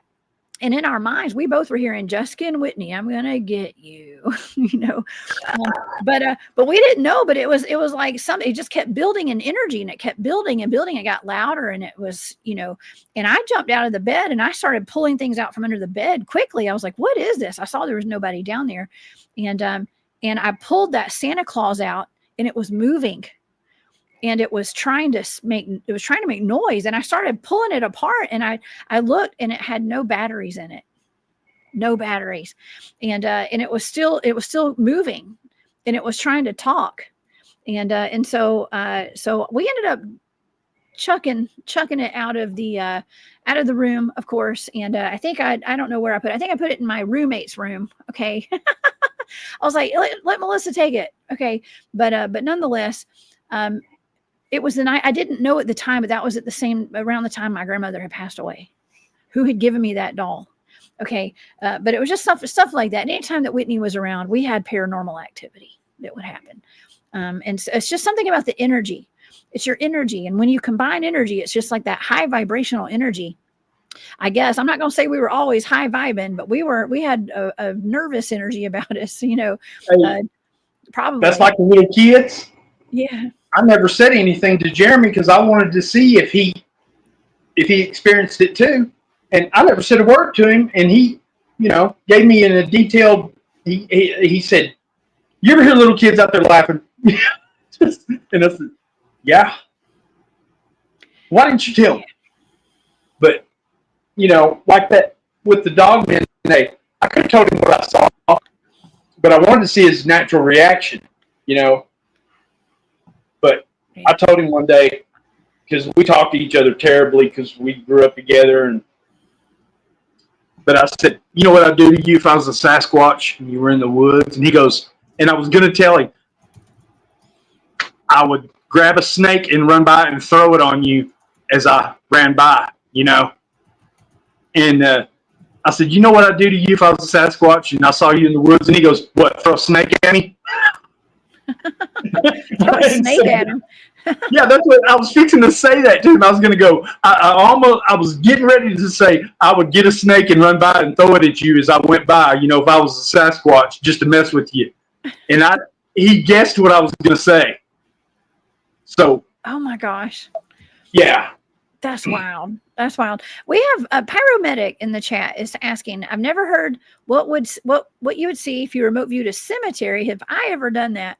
Well, as a matter of fact, yes, I've gotten plenty of targets that were surrounding a cemetery, just like the one that we were referring to a few minutes ago. Eric and I did a show on Thursday night of the Racine, Wisconsin dogmen from 1936. And that encounter was in a cemetery. And I think what happened in that target, these are blind targets, so I don't ever know what I'm looking at. I just am getting this data. Oh, I know exactly how you do it. I've watched your show and paid attention to it. Do you remember me asking you one time in a chat, Jessica, if you remote view a cemetery, will any of the other people that's been buried there interfere with what you see?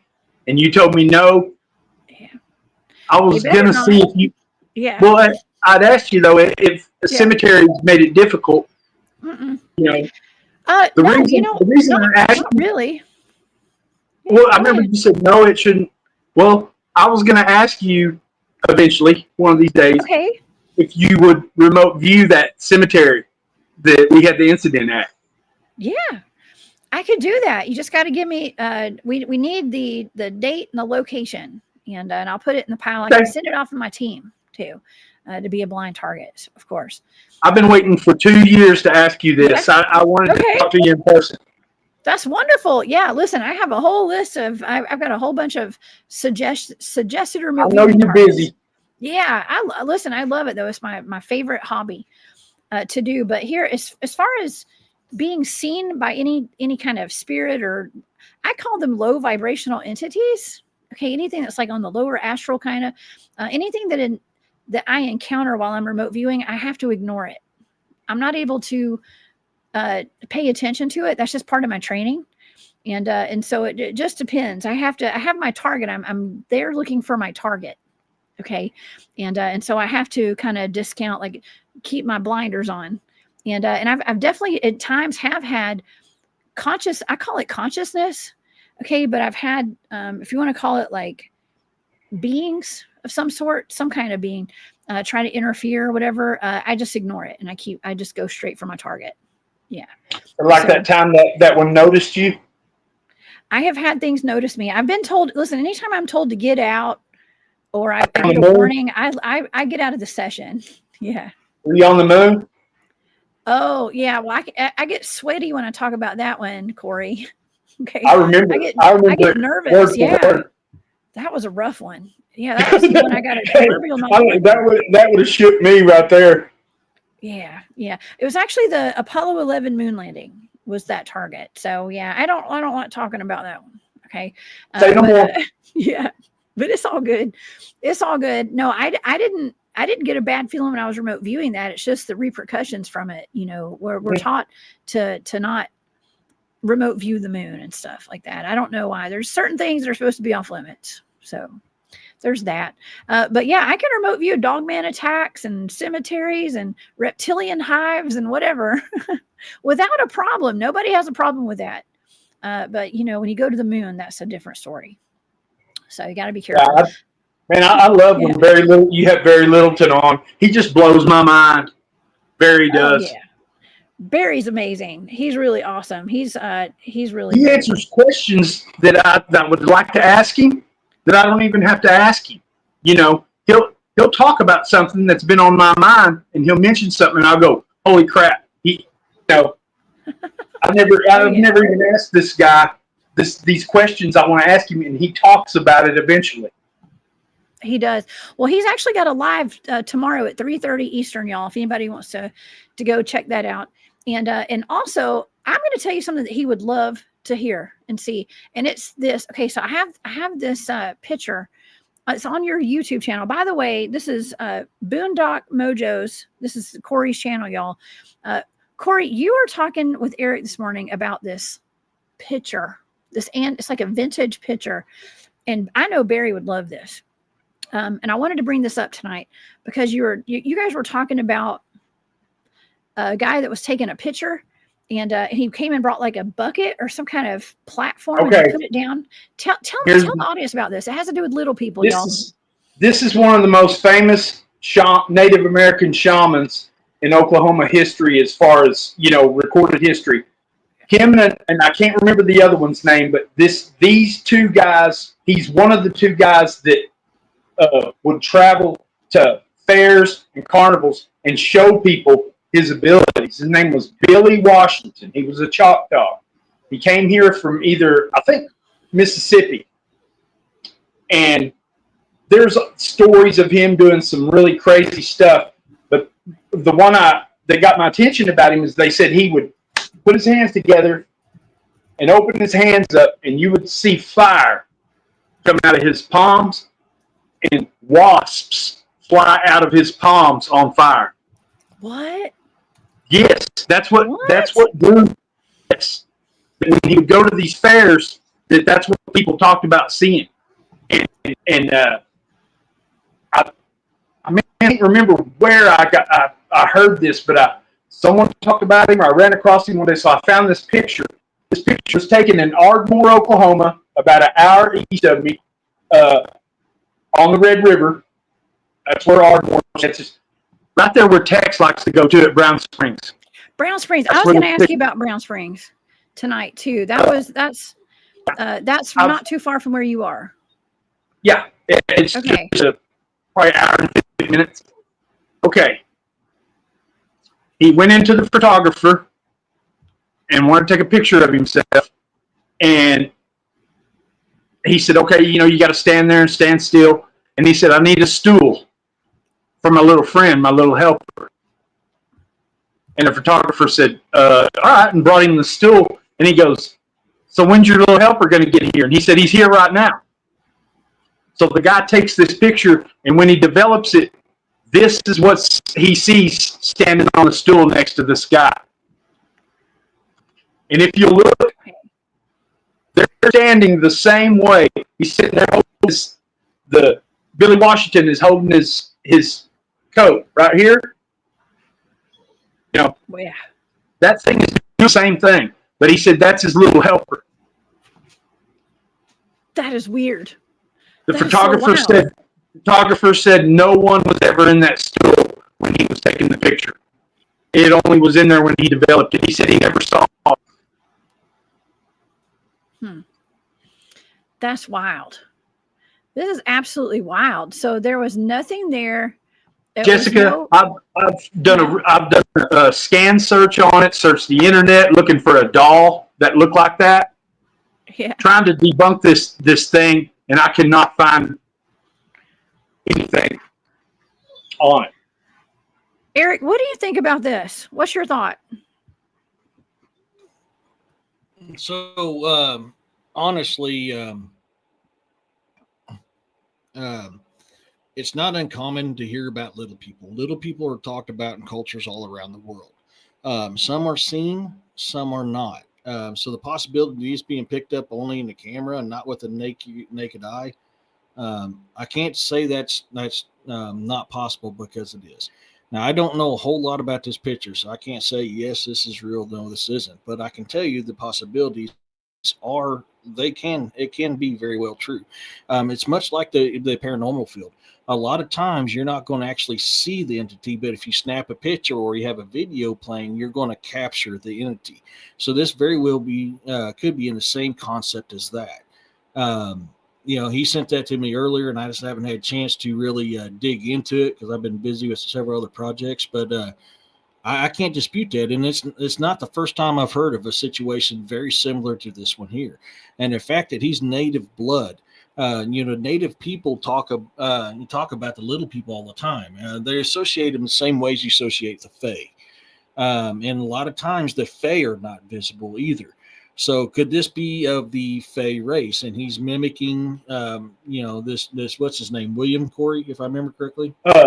Billy Washington. Billy, thank you. So is he mimicking Billy in a way because they work together? That's definitely possible. There's several reports throughout all cultures of little people helping, families or a person. Just like there's many reports throughout cultures throughout history of them being malicious towards people or families as well. So this very well could be one of the good type that is a helper. It's definitely possible. And I have seen that shape before. That shape of the little, the little helper. I've seen the shape of that in a shadow in a picture that I did some research on and captured one time. But this, where I live, is the home of the Comanche. Okay, This is the Plains tribes, and they would move up and down to certain camps all through the year. They had winter camp, summer camp, spring camp. They would farm. They would move down on the creek when the hillbilly hand fishing, the noodling, fishing with my favorite. Yeah. Okay. They learned that from the Comanche. I'll be. So it's like the number one redneck sport down here. They learned that from the Native Americans. Wow, I'll be. the most notable culture that talks about little people being helpful is the Polynesian cultures. One of the last stories of King Kamehameha of Hawaii, the last true king of Hawaii, even he talked about how the little people were great stonemasons and they built a lot of walls and structures for King Kamehameha because they served the king of Hawaii. And he was the last known Hawaiian king, the last true king was King Kamehameha. And there's several stories of him talking about the little people that would work at night building these things for him. Wow. Well, the Comanche, they called them the Nunapi. The Nunapi. That's what Urso just said. Yeah. Yes. Okay. We just put that in there. Okay. So the Comanche language, they called themselves the Nama. Okay. And or Numana. So that they call individually they're Nama, and then Numana is all of them together. That's how their language is. Nama, Numana. So little in Comanche is Nuna. Nunapi. The little people. And, one of the things that the Comanche mothers used to do is the daughters, to protect them from the Nunapi, because the Nunapi would supposedly take their young daughters. So they would take their young daughters and keep their hair cut short like a boy. Oh. To keep the Nunapi from wanting to kidnap them and take them. Oh my. Yes. Oh my God. It almost sounds like, I know this is kind of it's a little weird connection here, but I'm thinking of like Snow White and the Seven Dwarfs or something, It's like she gets taken in by all these like tiny men that are like miners, in the underground. I don't know. I don't know if it's based off that. Probably not. Okay. There's a little bit of truth in every fairy tale story, all that. When you look up London Bridge, that's horrifying. London Bridge is falling down. Do the research on that that little kid song. We just talked about, didn't we talk about London Bridge? We were talking about at the end of the show on Thursday, we were talking about the Hoover Dam, and I was like, oh, didn't people who died working on that got built into the dam, like their bodies were put in it? And I said, I think that happened at London Bridge too, right? I'm sure it was built with like kids. They're part of the structure. They say Walt Disney had it shipped over here. Oh my gosh. Yeah. Well, that is dark. The original engineer of the Hoover Dam was unalive during the process of creating it. And I think it was somewhere around 18 months later, his son also was unalived while making that dam. Oh my gosh. Marcy and Ona both said, they said, I've heard about the meaning of the London Bridge song. Hold on, let's see. Oh, it was Margaret. Margaret said they moved it to Arizona. Watch Nathan Reynolds' story. Yes, I know. Nathan That's what I heard. Yeah, he's got a YouTube channel. Arizona. That's exactly what I heard too. says about London Bridge. Yeah, we're gonna have to. We'll look into that. Okay, I'll definitely look into that because we did. Walt Disney's real name is Arthur Bicky. Okay. Okay. Mickey Mouse. Mickey. Oh. Okay. Okay. Arthur Bicky. Walt Disney changed his name to Walt Disney. His real name's Arthur Bicky. I didn't know that. Okay. Mickey Mouse. Okay. They say he had a twin sister. You know what her name was? No. Come on. Bingo. Oh, really? Yes. And he had kids with her. What? Like siblings? Oh man. Okay, well we just took a turn. That's crazy. That's wild. That's wild. That's super wild. Well, they knew that he had London Bridge brought over here. Oh gosh. They said they use it for a portal. Oh man. Well, I was gonna say it must be something ritualistic, obviously. Yes. You know. It's all ritualistic. And there's incest involved in almost every bit of it, from all the research I've done. Ooh. You know, I hate to take a hard left like that, but it's okay. This is for entertainment purposes only. It's okay. I mean, that's wild. I've never heard this. You heard it. Look, this is late night talks on the Cryptid Hunters channel right here. Man, I've never heard that. I mean, I'd heard that pieces of it and parts of it had been shipped here to the U.S. I heard there were Disney connections, but I didn't know the whole story behind it. Where would be the perfect place if you wanted to traffic kids? Oh gosh. Ooh.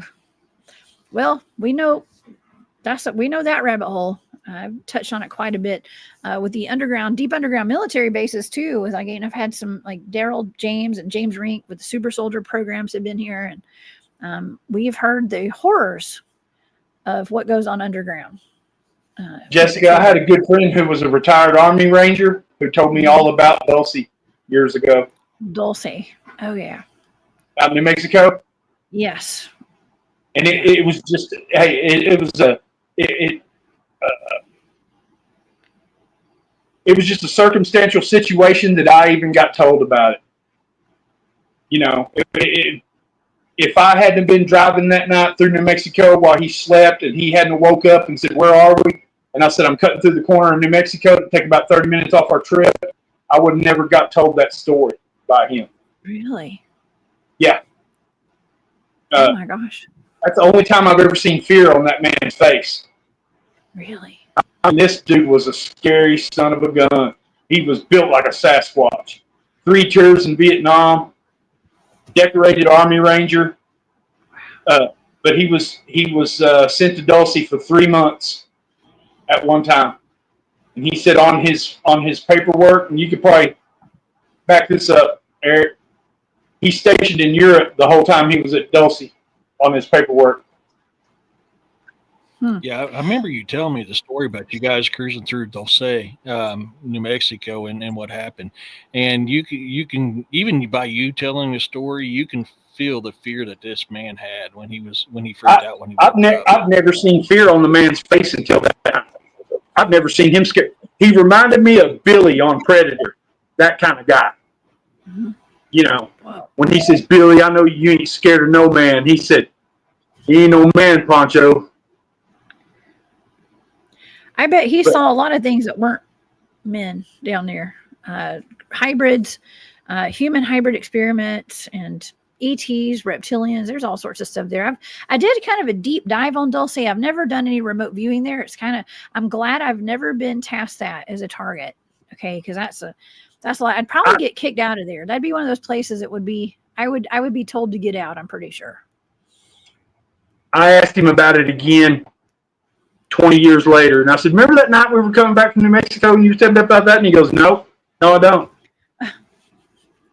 I said, "Man, Juan," he goes, "Don't know what you're talking about."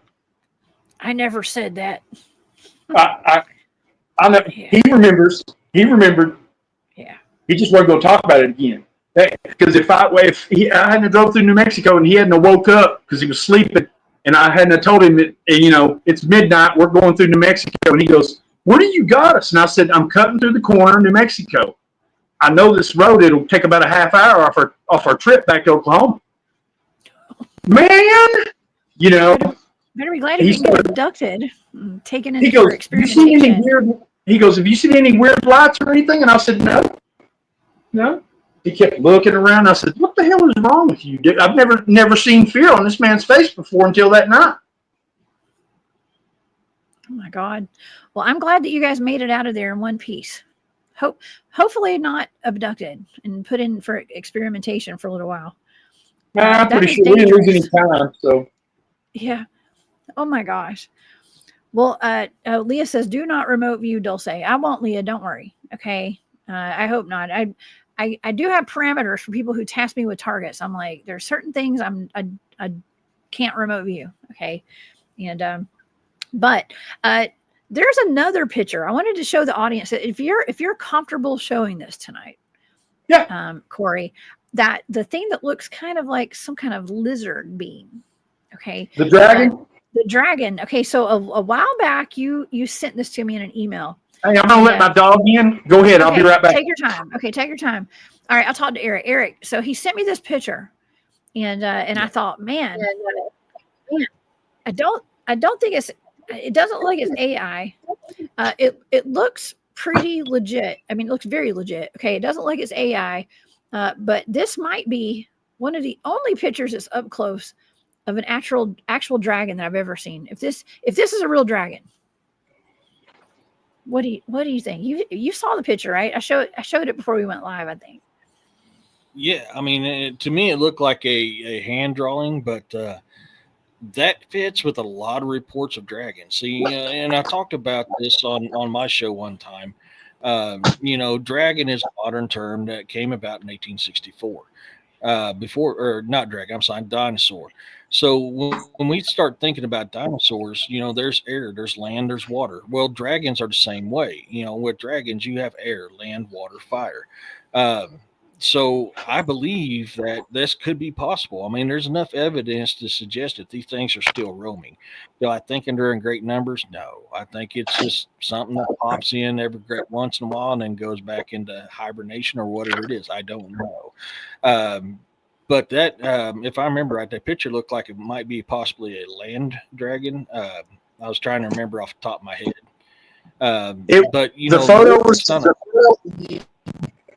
The photo was taken at an old abandoned mine, and the people said that they saw it and thought it was a dog or something at first. And they got up close to it, and it was flying off the ground about a foot, kind of like doing like that thing I said I saw, kind of vertical serpentine movement. It said it didn't have wings, but it was actually flying a foot off the ground as it would, scoot through it. We're showing the picture right now. Okay, we're showing the picture. This is pretty wild. Somebody took this with their camera phone or like an actual camera. How did they get this picture? They said that took the cell phone camera. I mean, that's pretty cool. See, I mean, its feet aren't on the ground.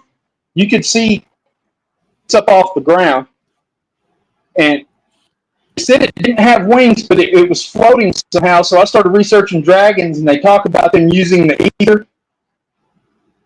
Wow. To generate how to fly. Yeah, the ether in the air. Yeah. Oh yeah. How we transmit radio waves, and what Tesla. Oh yeah. But I've also got some footage that multiple people captured in Bryan, Texas, about 6 or 7 years ago, and you can hear this dragon like screaming in the sky, and you see this lightning, and this ain't regular lightning; it's coming out straight. But I took multiple people got the video of this. You can hear it screaming, and when it would scream out after that, you would hear this almost a reptile sounding chirp after that. But someone took a video of it, and I captured a still shot of it when it was causing the lightning. These things can control the weather. and you could see the wings and everything flopping down on it. I'll send it to you tonight after we get off here. Okay, I would love to see that. I mean, I'm going to show the audience this picture one more time. I think this is really cool, super cool. And they said it was like it was flying, but its feet were like not touching the ground. It didn't have wings. No, they said it couldn't fly any higher than just maybe over or less than a foot to get off the ground. But it looked like it was running in the air, you know, like I described that will-o-wisp that was flying through my bedroom. It was, but they said, well, it doesn't have wings. And this guy said, I don't think they need wings. Some of them have wings, but not all of them. And then again, you know, they may grow the wings later because if you think about it, deer, they're not born with horns. They grow them. That's true. That's true. Well, I think that's really interesting that you said that they utilize the ether. Okay, the ethers, and that's also something that goes back to like the Tartarian free energy stuff with Nikola Tesla and how they're utilizing the ethers. I have been digging off and researching that stuff here lately. Yeah. Oh yeah. I mean, okay. Well, that's a whole new angle to the research to look into now is the ether, the aether or whatever, to look into that and how it pertains to dragons. This is a first. I've never heard this before. So thank you. Thank you for this new bit of information that we can connect to another dot. I got a question about that. How convinced are they that it was actually flying? Because you can have a optical illusion inside of a cave where something looks like it's actually floating where it ain't, just because how the cave is set up. So are they 100% positive it was flying, or could it just look like it because it was moving fast enough that it had an optical illusion where it made it look like it was flying? I think Cory is frozen. He's frozen. He'll be back. I think you're muted and frozen. Here we go. Oh yeah, sorry. I forgot. My daughter's playing around, so I keep muting my phone. Oh man! But you know that was something I'm kind of wondering because I've done a lot of caving myself, and even with me being in caves like I have been fooled by optical illusions as well. So that was something I was wondering here: was it actually flying or was it an optical illusion? I don't know. It could have been just running really fast, really quickly, and it was trying to it was doing that little scuttlebutt thing. It was trying to get away from those guys that were trying to take a picture of it. It looks kind of like how my dog looks when she takes off running really fast, and I'm trying to get a picture of her. Okay. It's just a prickly dog with scales. Yeah. I mean, that's a good example right there. I mean, how many times have you taken a picture of a dog at a fast run and looked like it was flying, but it wasn't. It was just at that point in time, its feet was off the ground. Yeah. Well, my dog does fly. She has wings. No, I'm just kidding. She does not. Cory said his phone blacked out. He's at 7% power. Oh, dang it. Okay. Well, he may not be back then, but I did want to, I had his finger picture that I wanted to talk about tonight too. So if he can't come back on tonight, we'll bring him back on and talk about, we'll show his giant finger. And I know that actually he went on Midwest Night Watchers with Jane and Garrel, and they have actually had him on to talk about his giant finger. Okay. Mm-hmm. So tell Cory we'll bring him back on to talk about his finger. I'll show the audience. If it's okay with Cory, I'm just gonna go ahead and show it. This is Cory's giant finger. Yeah. Right here. We talked about it on my show too. So if you guys are interested, if you can find it, if you can find it, it's one of my earlier shows. We talked about it because what I like about that is you can actually see like the dermal ridges right here, and then other pictures you can actually see right there. You can actually see the fingernail. That's like the first part right here, the first part of a giant's finger. It's the first knuckle, like the first little on the tip of the digit. It's the tip of the finger, the finger. Yeah. Actually, if you're from where I'm from, we call them fingers. Okay, fingers. So it's a giant finger, not a chicken finger. It's a giant finger. So that's dang it! I was wanting to talk about that one tonight. But that's cool. I know I'm going to definitely bring Cory back on. This has been a really interesting, very interesting show tonight for sure. It did. Cory's awesome. He is. I've had him on a couple times. He's been on with William and I a couple times. He's really good. I mean, I've done a couple shows with him on him pictures, like what he was talking about earlier. We're actually seeing we've seen a thunder being in there, and then I was like, look over, there's a thunderbird in that storm cloud. He's like, what? And I zoomed it in, snapped a picture of it, and sent it to him. He's like, I didn't even see that. And it was a thunderbird. He actually had a thunderbird in that photo, and it was taken there close to his house there in Oklahoma. That's fantastic. Oh my gosh. I agree with Ona. Mud Fossil University would love that. Absolutely. Roger's And he is. I need to get Roger on my show. I always say that. I need to reach out to him and bring him on. He's leery. Yeah. Kent says, is that a squatch finger? Actually, he didn't say finger. I said finger. It could be a Sasquatch finger too. I don't know. I think that they're saying that it was more like a human giant, but it could be a Sasquatch finger too. It probably looks a lot like a Sasquatch. I don't know. I think it's kind of neat. I mean, I don't see a whole lot of rocks that look like that. Okay. It could be it looks like a petrified finger of a human. Yeah. And I did a show on mud fossils a couple times, and stone beings is another one I did. That's a prime example of what I was talking about. And Roger talked about this at length too. I love Roger. Roger is a man that has got a fountain of information. Now he's very leery about talking to people, and he has the right to be. I mean, that guy has been tormented and tore apart by many people. Oh man, I know the feeling. Yeah, that's what happens when you. Yeah. That's what happens when you do what we do. No, I'm just saying. That's what happens when we do what we do. When we have the courage to put ourselves out there and to speak our minds about stuff, we are going to have backlash and people who think we're crazy. And so you gotta have your head on straight if you're gonna do what he does, and what we do. And so I talked about it at great lengths. It's talked in several historical texts that the god or gods, whichever text it is that you read, flooded the earth. It's even talked about in the Christian Bible. He flooded, the God flooded the earth to destroy the giants because of the evil that they brought upon the world. Okay, that was the offspring between the Nephilim, which is a type of giant, and humans. Okay, so finding stuff, the reason why we find stuff like that makes perfect sense. It was petrified from the flood. So I love that. Well, hello. Yes, I missed you too. It's been, an hour since you've been up here mauling me? Yes. Oh, your dog man. Yeah. The dog man has arrived. Come on, man. Stop by. He's so cute. He's my buddy. He's adorable. Okay, he's not going to be able to come back on. Oh, Cory, thank you for being here, man. I do appreciate that. We'll bring Cory back on, and we're gonna promote him at the end of the show tonight too. So yeah, and see, Jesus Payon Jr. and I even talked about that same finger one time. I had Jesus on my show. We talked about things at great length.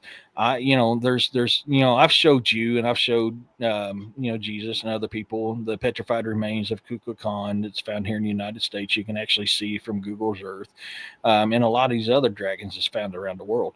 That's the reason why I believe this stuff existed. There's remains that you can see, but if you don't open your mind up outside of modern education, you're not going to see nothing. Education.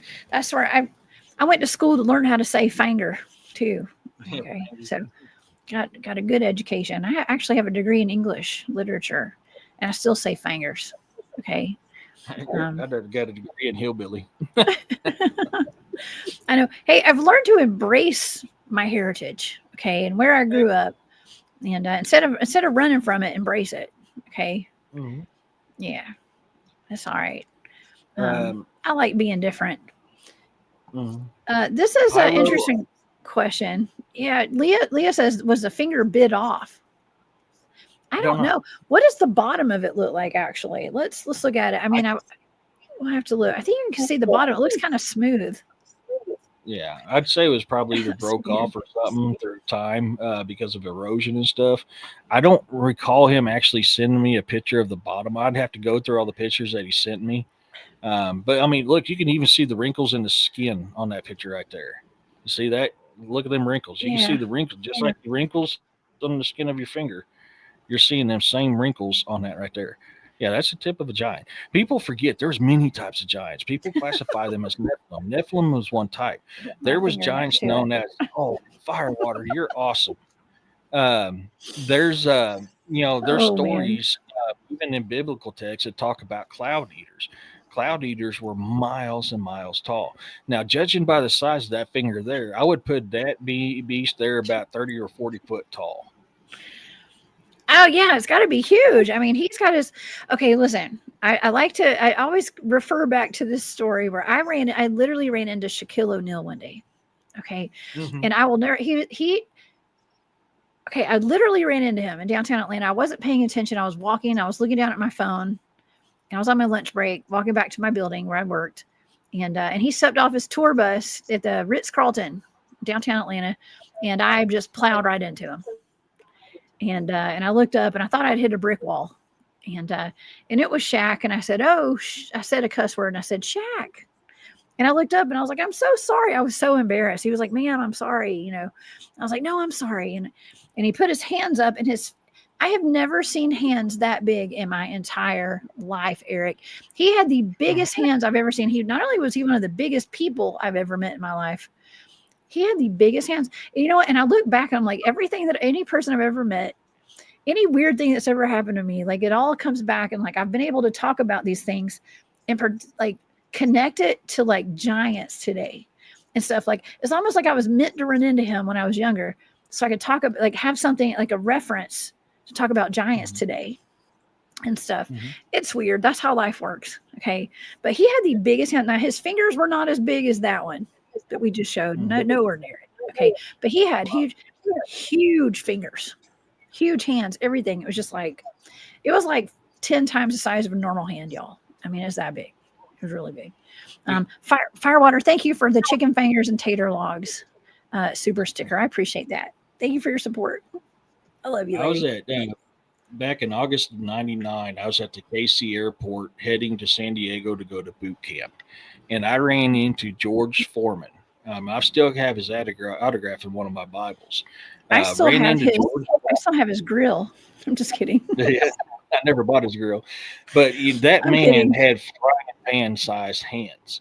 And he was one of the nicest people ever. He goes, "You going in the Marines?" I was like, "Yes, sir, I am." He goes, "Well, God bless you, son." He goes, "I love the military and everything that you guys do." I mean, he was cool.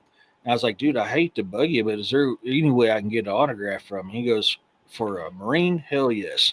And he autographed a notepad that has his picture on his notepad and gave it to me. And I still have that picture in one of my Bibles. That's amazing. That's amazing.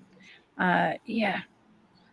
I love me some man, athletes, just down home folks and like nice people. Shaquille O'Neal was very nice, by the way. Okay. I literally like ran right into him and it did not even face him. I think I got a concussion. Okay. I'm just kidding. I didn't notice. I was so embarrassed when that happened. But anyways, Bigfoot Dwarf said you should ask for a grill too. He didn't make grills back then, probably. Okay, the grills were kind of newer, right? 1990s. I think it was just starting.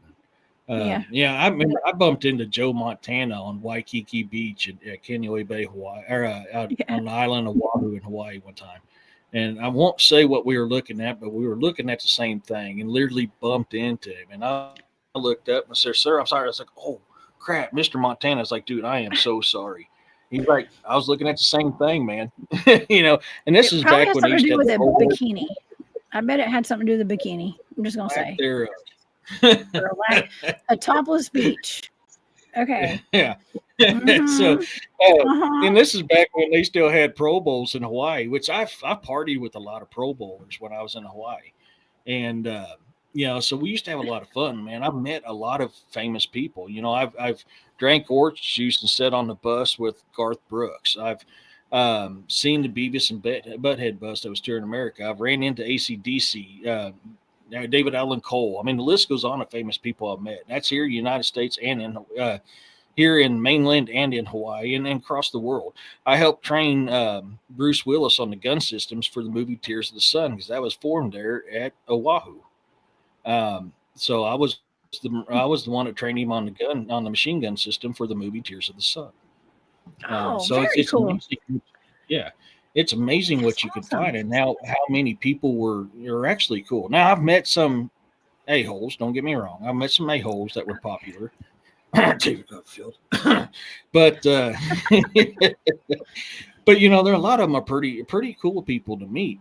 But it's so cool because I've been around this world and I've seen a diversity of people around this world, and I love cultures. And anytime I visit a foreign culture, foreign country, I love learning their culture and their beliefs and their stuff and the things that you believe. You'd be surprised how much we actually believe in the same thing. A lot of times it's called something different or we believe it in a different way, but it's very similar. So this stuff is really cool. It is. I saw that Bigfoot Dwarf said Nephilim Shack. And then Kent says, I'm quite sure there's still some Nephilim blood out there in the vastness of humanity. And there are a lot of giants. I mean, he is the biggest person I've ever met in my entire life. For sure. And I've met some big people. But he's the biggest. I met Andre Giant. You did? I was picked up by Andre Giant. Yeah, he grabbed me by my shoulders and picked me up when I was like 6 years old out there at the Shrine Mosque in St. Joe, Missouri, back when they used to have WWF matches out there. Him, Hulk Hogan, and Junkyard Dog were out back having a good time, kind of chilling after a match. And they had a bunch of monster trucks out there because they used to do monster trucks and WWF the same day. And so they was back here chilling, and I went up to meet him, and I was like, hey, it's nice to meet you. And he grabs me by the shoulder, picks me up, and I'm like, dude, I'm like, what, 4 foot at the most, or 3 foot at the most? I'm 6 years old. I looked down, I thought I was like thousands of feet above the ground. He goes, do you think you deserve to say hello to me, boy? And I was like, oh, crap. It was what he loved to do to people. He loved messing with the little kids. But I tell you what, you talking about a gentle giant. Andre the Giant was a gentle giant. That guy was amazing. Yeah, I bet he was all those wrestlers that acted like they were badasses. I'm sure they were really badasses. Okay, but they were all kind and gentle. Probably not all of them. Okay, but not all of them. But some of them were. Okay, yeah, Barry would love this conversation. He was a huge fan of wrestling. I think he still is a big fan of wrestling. Okay.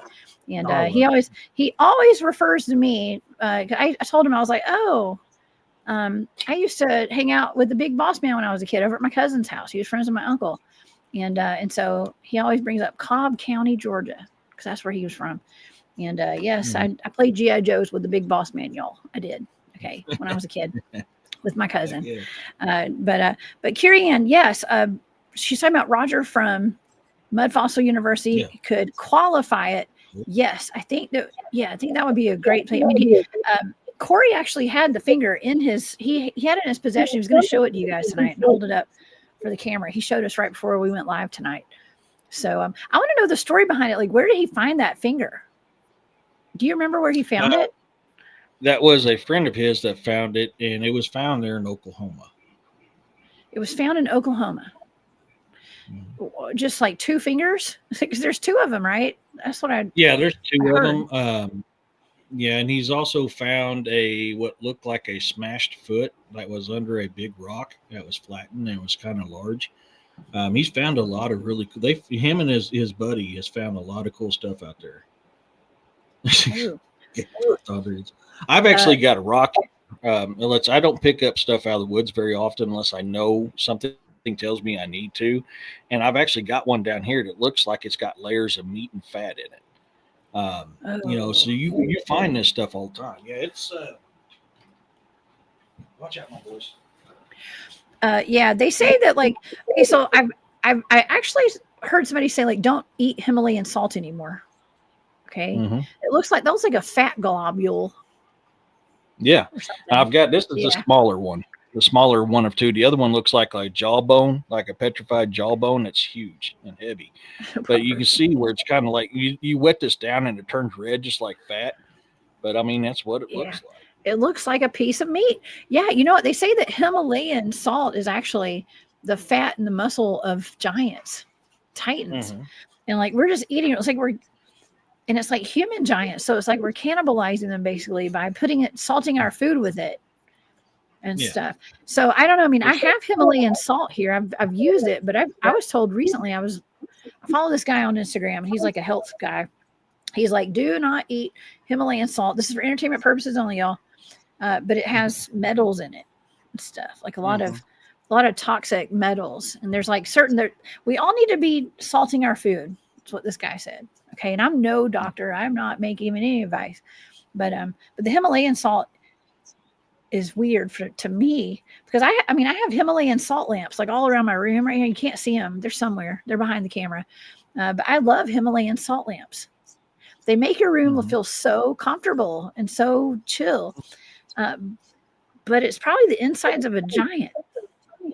I've got like I got the butt cheek of a giant over here sitting on my counter. It's like the fat roll. Yeah, I've heard somebody talk about, I don't know who it was, but they were talking about they're purposely feeding us that to hide the truth behind what's out there. I can't remember if it was Roger or who it was, but somebody had talked about it. And I love Himalayan salt. I haven't ate it since, but I do I'm not going to lie, I liked it because I like the taste of it. But I can see what they mean because a lot of it fits. It does look like it looks like humanoid type flesh. It does. It looks like bacon. It looks like bacon, actually. So Joe Monk's in the chat. What's up, Joe? I sprinkled Himalayan salt on Bigfoot dwarf and he disappeared. He's no slug. Okay. Bigfoot dwarf is not a slug. All right. I used to actually for I'm not going to say it was for fun, but like we used to I grew up on the farm, like out in the middle of nowhere.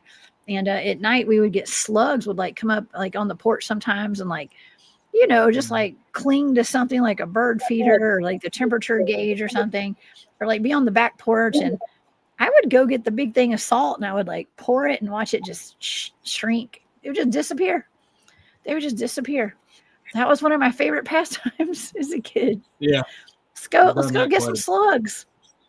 Yeah. Yeah. That was my thing. Sorry, y'all. Too. I didn't do the snail. We didn't have snails. We had slugs. Yeah, we got both. I think psychologically they reminded me of leeches, and we had leeches in the lake and stuff. And so like I was just taking it out on the slugs. You know what I mean? Like I was displacing my anger for I don't know, maybe I'm getting a little deep here, y'all. I just got tired of stepping on them in the middle of the night or dealing with the snails trails that they leave behind. The snail trail. Oh man. Actually, my dog drinks out of the water hose every day. Okay. She loves drinking out of the water hose. And at night, like I'll go pick it up and I'll just grab it. And I've had to stop doing that because I'll grab it and there'll be a slug on there and I smush a slug in my hand. So yeah. TMI. Oh, Bigfoot Dwarf saw that comment, Joe Monk. He saw that. Bigfoot Dwarf's not a snail. He just partakes of the broccoli and moves in supersonic slow mode sometimes. I love it. Oh man, we always have a pretty fun conversation every time you come on, Eric. And gosh, we have the best chat in the whole universe. Marcy says, I use Himalayan salt. I thought it was healthy, but I'm kind of grossed out now. Yes, I was kind of grossed out too. I thought Himalayan salt was healthy too.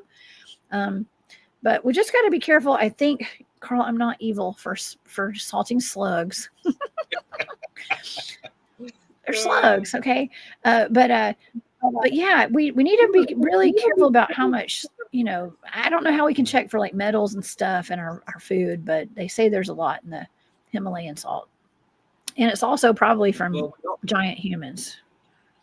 Yeah. We all have metals within us, but you can see, and that's the problem with the human system, biological system. Too many metals will hurt us. Too little metals will hurt us.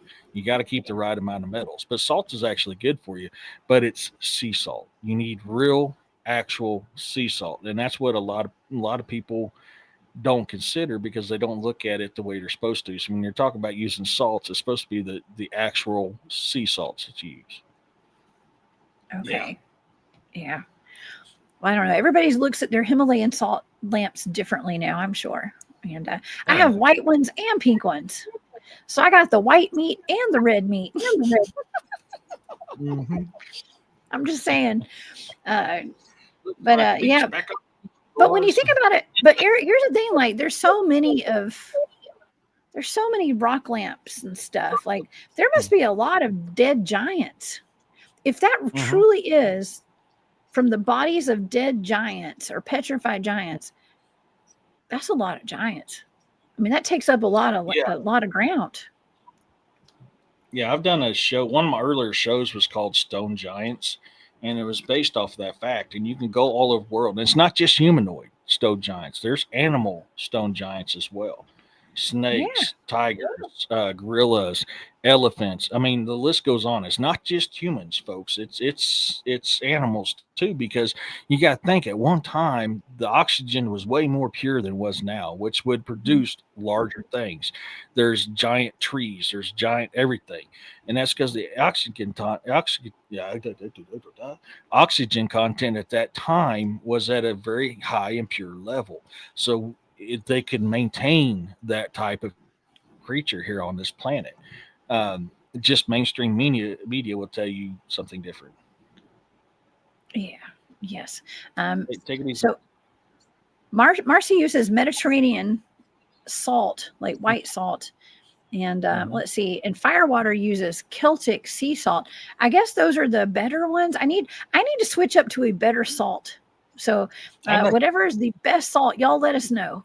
Okay, because that's what we need to be using. I've been told we need to put salt in our coffee in the morning and butter in our coffee and all that, because the coffee strips us of the minerals and we need to put it all back in there. And so I've started. I love butter in my coffee. I don't know if y'all don't do that right now. You drink coffee, put a little butter, put some good butter in there. So good. You don't like that? No. You gotta be adventurous, man. Take a risk. Take a risk. Try some butter in your coffee. No, I'm good. I'll have butter on my toast. I'm just saying, it's actually really good. Listen, I'd like to try. I'll try anything once. Pretty much, not anything, but you know what I mean. I'll try it. If something's may be good or maybe good for me, I'll try it. So, and I loved it.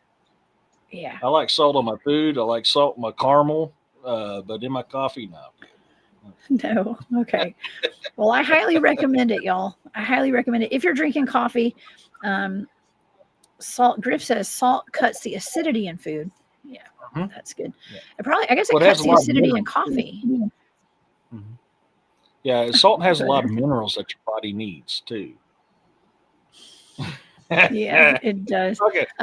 Maybe Cory is not coming back. I don't think his phone died. So I'm so sorry, y'all. Cory's not coming back tonight. So it's just so we're just kind of closing the show down a little bit, just kind of hanging out right now. And but that was a fantastic time with Cory. Man, I am super, super happy that he came on with us. That was a long time coming, actually, him coming on the show. And he's been sending me pictures and some of his encounters for at least a year or so. I mean, I think maybe 2 years, maybe 3 years. I don't even know, y'all. It's been a long time. So, and I've known him through the chats. That's how I know Cory. He's through the chats. So, yeah, he's actually working on his YouTube channel, you guys. So please go over and subscribe over to Cory's channel. It's called Boondock. What is it called? Mojo. I'm so sorry. It's on the screen, on the ticker down here, y'all. But yeah, he's about to start putting videos up there right now. He just has pictures and stuff, but he's got pictures just like that, the little person picture that we saw tonight. That's kind of mind blowing to me. That man, there was nothing there, and then they showed that little thing came up in the picture. Let's pull it back up one more time. Oh wait, it's on his website. Did y'all want to see that again? I don't know. There may be some people in here that didn't see it earlier. Let's pull it up one more time. And yeah, here we go. This was not there. This was not there when they took the picture, and then when they developed the picture, this little person right there was there. It almost looks like a puppet, though, to me too, like a marionette kind of puppet. So, yeah, that's what I thought too. It's, Yeah. I mean, it's definitely not as visible as he is. So that does kind of, look at that point. It's not as detailed or as pronounced as he is. So that's why I was like, man, that is definitely a good possibility, because if you look at him, he does look very not focused on, and his details are not really as shown. I mean, look at the man's hands, and then look at him. You can see more detail in Billy's hands than you can that doll. So it's possible. That's why I said that. I mean, it's extremely possible. I'm just looking above its head. It looks like it has strings above its head to me, but I don't know. I'm just saying, I'm trying to play devil's advocate for a second, y'all. That's the researcher in me. Okay. But it may not. Maybe you're a real little person. I don't know. I mean, I've done a show. I did a show not too long ago on that petrified mummy out of, like, what was that called? The San Pedro mummy, I think. Mm-hmm. And well, it's they a little use salt. person. Yeah. Salt? Yeah. They use salt for a lot of mummification or to preserve food as well. So there's a lot of times, like you'll see in the salt flats, not the salt flats as we're thinking of, but places with high concentrated salt, bodies are preserved in that. It dries it out and perfectly mummifies a body. So salt was used quite often for mummifying bodies. And I believe that one little person you was talking about, salt was used to mummify it, if my memory serves me correctly. It was either him or a different one, but I remember a story about that. Yeah. Oh, wow. Well, that's pretty interesting. Night Drive says that's a monkey. People used to carry those in this era. I never thought of that. It looks kind of like, to me, if it's not an actual little person, it looks more like a marionette kind of thing to me. That's what I thought when I first saw it. Yeah, because if you look at it, it does look like there's like strings holding it up. But yeah, it does have that clown nose. Back in that era too, they had, like, that's back when they used to take those pictures of, like, the mother would, like, she would, like, hold the children. They do family portraits, and the mother would, like, put a blanket over her, and she would hold the baby and stuff, and, like, hold her kids, and so it's like these women that are, like, covered in blankets holding their children for these pictures. It's weird. It's weird. I guess it's no more weird than Olin Mills back in the day. I don't know. We used to, with my weird haircuts and stuff, but yeah. Remember the hairdo of the 80s? God, I miss the 80s. 80s was so banging. I had some good ones. I had some really good ones. Yes, I like to I got jiggy with it with my haircuts. I like the skater look. I actually, this is so not on topic tonight, but I never forget, like, when I would go to, like, my grandmother's house, or, like, I remember when my parents divorced, I was able to go, like, taught my dad into doing stuff that my mom wouldn't let me do, like getting my hair cut weird. And went to a salon. It just turned out that the salon, the lady that did my hair was friends with my mom, so she wouldn't really let me do this. But I wanted to shave all my hair, like shave the side of my head and stuff. And thank God she wouldn't let me do that. But she gave me these weird haircuts where I'd gel my hair to my face and, like, poof my hair up, and it was wild. I had some weird haircuts, Eric. I did. I had long curly hair and holy stonewashed jeans. Did you have a mullet? Did you have a mullet? No. Friends don't let friends wear mullets. No. I like mullets now, man. Mullets are like the haircut now. Like, I've been watching these haircut things, and it's like taper fades and modern mullets and stuff. I don't know. It's cool. Nope. Morgan, hey, so Morgan Wallen is making those mullets cool again. Okay, so I'm just saying. Yeah. They've never been cool. They'll never be cool.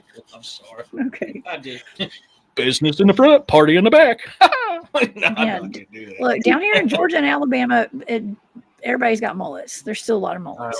Okay. They do here in Missouri too, and I'm just like, yeah, I can't do that. No, man, I was big. I was big on John Bon Jovi and Guns N' Roses and Aerosmith and all of them back in the day, man. So I had the long hair, the stonewashed holy jeans. You had to have the holes in the knees. I was all about it. Yeah. It costs more to put holes in the knees, right? It's like you got to have holes. little more expensive. I know it's ridiculous, right? Joe Monk, I need to sign up for that. I'm just kidding. He said there's a dating app for people with mullets. You're talking about women too, right? Why am I not surprised? Eric. Marcy said, Eric, don't knock mullet. Thank you, Marcy. I know. I never in a million years thought I'd ever say this, but I actually like mullets now. I remember my dad used to rock a mullet with a handlebar mustache when we were kids, and it was embarrassing for me. God, I remember that.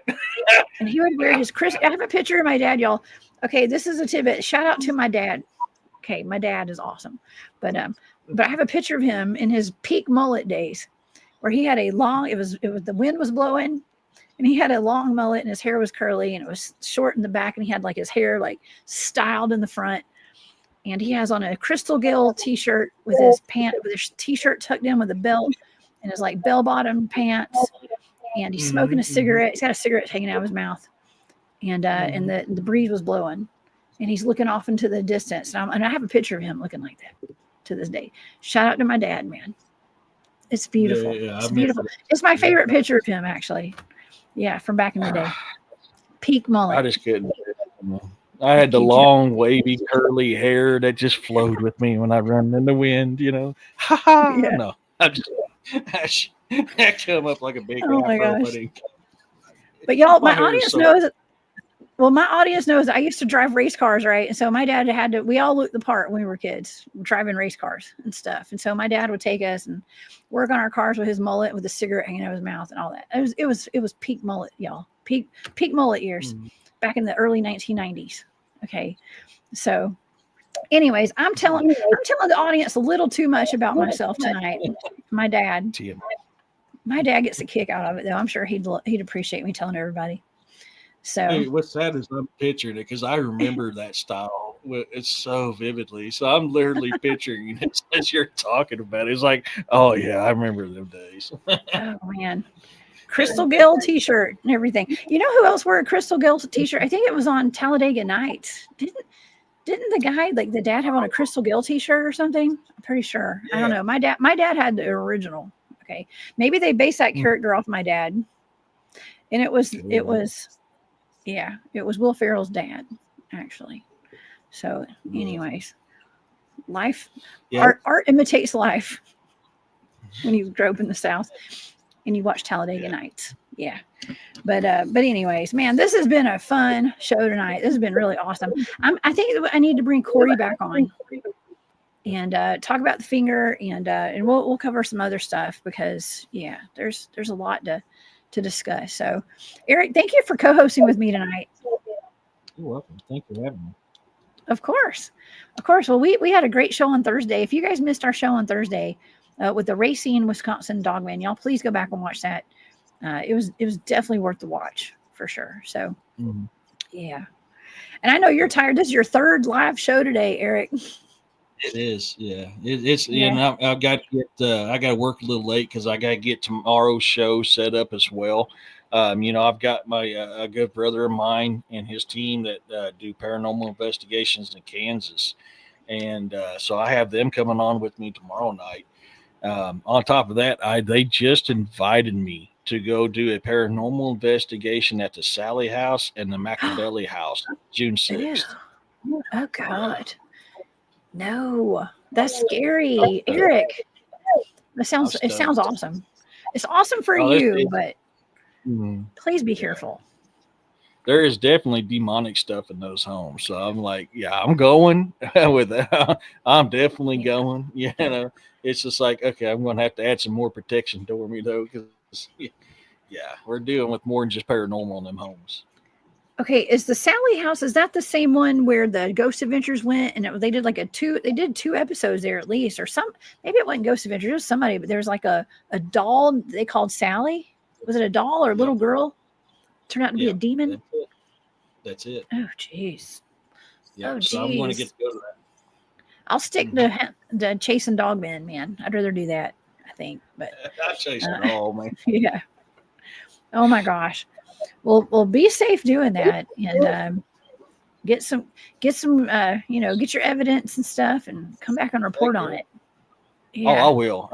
In fact, the video I just put out of the Indian Point paranormal experience was me and my good brother, which didn't start out as an investigation, folks. I'm not going to lie to you. We were just talking about the different stuff we do, different techniques we do on our investigations.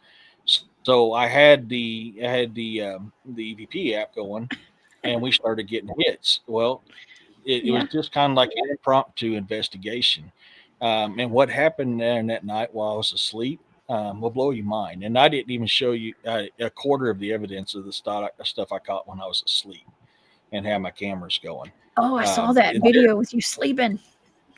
Yeah. You see my foot? I'm like, gosh dang, I no wonder my feet come off my covers. I didn't realize my foot kicks that much in the middle of the night. You got that restless foot syndrome or something. I didn't notice. I didn't watch that long of it. I actually had 52 EMF hits during that night. The first one, which I didn't show on there because it was over 10 minutes long. It literally, I put the EMF detector on that bed next to mine. And as I was getting, and it wasn't moving, it wasn't lit up. And then when I was getting ready for bed, you could literally watch the thing peg out.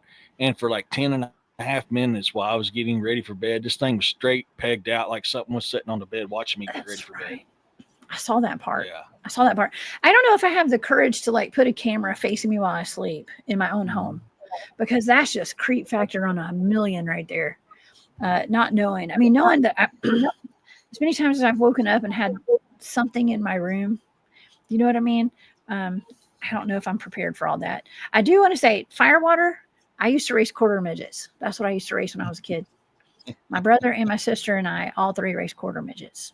Okay. I so went the wrong way with that. Do the wrong way with what? No, they're a type of car. Okay. They're a quarter the size of a full midget, like a sprint car without the wings on the top of them. If you know what a sprint car is, they're open wheel cars, y'all. Okay. And that's what I used to race open wheel cars, but they're like modified go-karts with like hot rod engines. They go, they go around do you want me to explain what they are? There's a 1/16 of a mile track. We were going like 65, 70 miles an hour down these little concrete track on a 32-degree incline. And they just fly. I'm talking about, we were flying around circular track.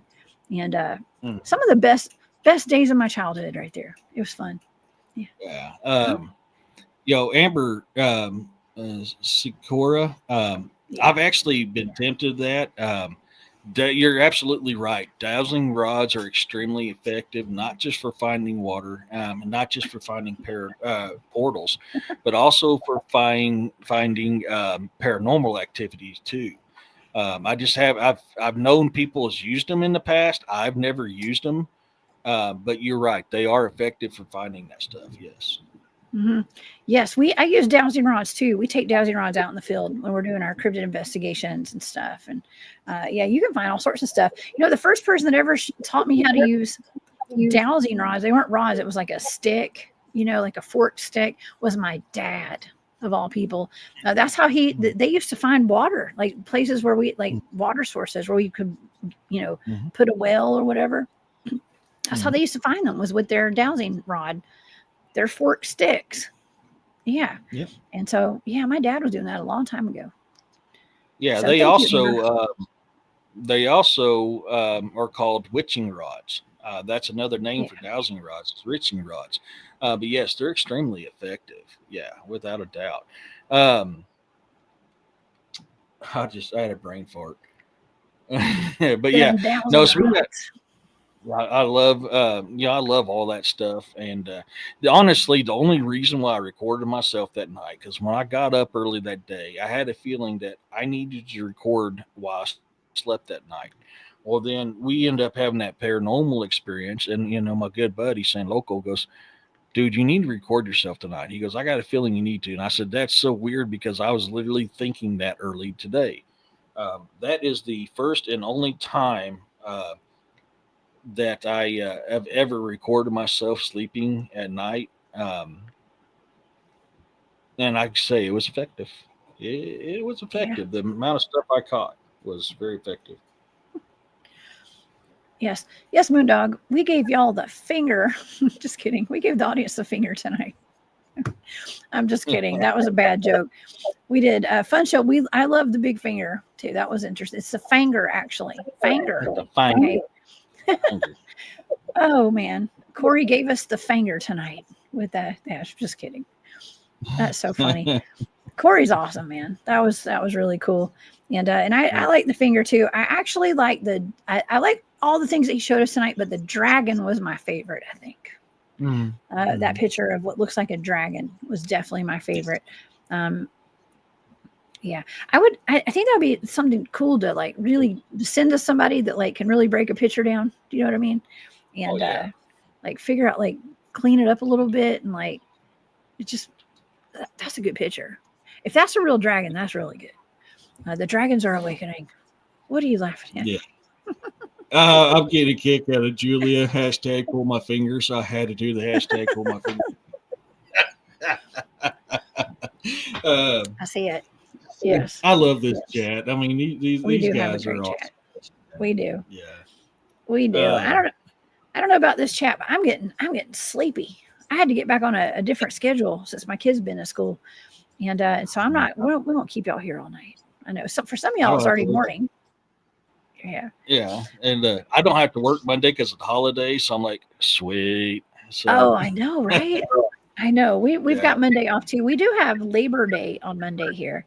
So yeah, I hope everybody has a great weekend and is doing something fun and being safe out there. What do you have going on, Eric? I know on Thursday we talked about your books and everything, but why don't you tell the audience about your YouTube channel and your books and everything you're working on? So, my show is called The Bizarre and the Unknown. And you can find me on my platforms. Your mods, Cryptid Bill especially, has been very gracious of putting my stuff up there, along with my new website that I created. But you can find me on there. I'm kind of behind on some of that stuff, and I apologize. I hurt my knee a couple weeks ago, so I haven't been able to be in this chair very much without a lot of pain. It's very painful. So now that I'm able to do it, I have been busy. I've got that the Indian Point Paranormal Experience video put out. I'm working on one of my books right now called Reign of the Draugr, Dawn of Armageddon, which I read part of that backstage. So I'm working on that. You can find my books on Amazon. Look up e.d.testerman. Follow me on my author's fan page. Anytime I release a new book, it lets you know automatically. There's links to my Amazon and links to my social medias on my webpage. Thank you, Cryptid. Yes. You can also, that's a quick way to get to there as well. Also see what books I have out. That is on there on that webpage as well. Saturdays I have shows that's called Campfire Chats with Eric and Guest, and that was created by the subscribers. So if you have encounters that you want to talk about, I'll bring you on live and you can talk about it, or you can talk about it in a chat. Either way, we love sharing our encounters, and that's what Saturdays is for. Sundays is my more subject-based show, which we're doing another paranormal show this Sunday with Saint Loco and his team. I am doing research now on the truth behind nursery rhymes, and that will be next Sunday's show. So I've actually I'm building all this stuff up. Not nursery rhymes. I'm thinking, nursery rhymes. It's little stuff like Humpty Dumpty. London Bridge is falling down. I'm doing research on that and the true meaning behind this stuff. So that was a very highly requested show. So I am getting information, and I'm hope to have all that done to be able to do it next Sunday. I also am a co-host with William Nighthawk. Usually we have a Friday show, and when he's able to, we have a Saturday and Sunday morning show. We was on this morning until he had that emergency, which I took over so that way his show could continue on, and Cory was gracious enough to join me on there, and we had a great topic. We had a great show, and it's always good having him on with us. And so that's pretty much what I got going on. I did do a live Friday. I try to do them every now and then with me working on my books. So that's another thing. If you're subscribed to the channel, you're kind of curious about when I'm writing. Every now and then, when I get some extra time, I'll go live while working on a book. On my Patreon, I have 2 tiers. I have the Acer tier, which is the low tier. That is, you get look at all my unedited, uncut videos from investigations. You get a look at my books, the manuscripts of my books as they get published. And then I have the Ihenyar tier, and that is like the people that come on and read my books before I publish them to let me know how it's going. So that's a couple things I got going on. I'm also posting my videos not just on my live my investigation videos. I'm not just posting them on YouTube. I'm also posting them on my new website. That's pretty much it. Well, heck yeah, you're a very busy man, very busy, and I can appreciate that. Yeah. Yeah. And you're really a trooper, man. This is not the first time you have done 3 shows in a row and come on my show on a Saturday night. I do appreciate it very much for you being here. Yeah, it's fun. It's fun. This is a really good one. They're all good, man. All these shows are great. But I really did enjoy watching you this morning with Cory over there on Nighthawk High Strangeness, and I was like, oh man, why don't y'all come on my channel tonight? So it was awesome. So shout out to Cory too, y'all. Cory is, let me pull his website up, or his YouTube channel. Y'all please go over here and subscribe to Boondock Mojo Cory Cole. That's the name of his YouTube channel. And it is in the description box. And I know the moderators have been putting it in the chat today. And so y'all go check out that and go subscribe. He said he's about to start posting videos there and stuff. Right now, he just has a collection of pictures and some stories and encounters and stuff. But he's building his channel. So let's go support Cory. And he's awesome, man. I like Cory a lot. So yeah. So y'all please go do that. Yeah. All right. Well, y'all, thank you so much to everybody who was in the chat tonight. You guys are amazing. We have the best chat on the internet. I mean, everybody's got a great chat, but I'm just very partial to my chat. Okay. I'm very partial. And I also wanted to thank everybody who gave super stickers tonight to Firewater. Thank you very much. Kent Baxter, thank you very much. And let's see, Andrew Gnomes and Trucking, thank you very much. I think I got everybody right there. Thank you all so much for that. And thank you to everybody, all my moderators. Y'all kick butt. And I do appreciate it. And yeah, I guess come back and see me on Monday, y'all. I'll be back Monday at 1 p.m. Eastern with a live show. I do plan to have a live show. It is a holiday, but I will be here for sure. I'll be here live on Monday. So y'all come see me.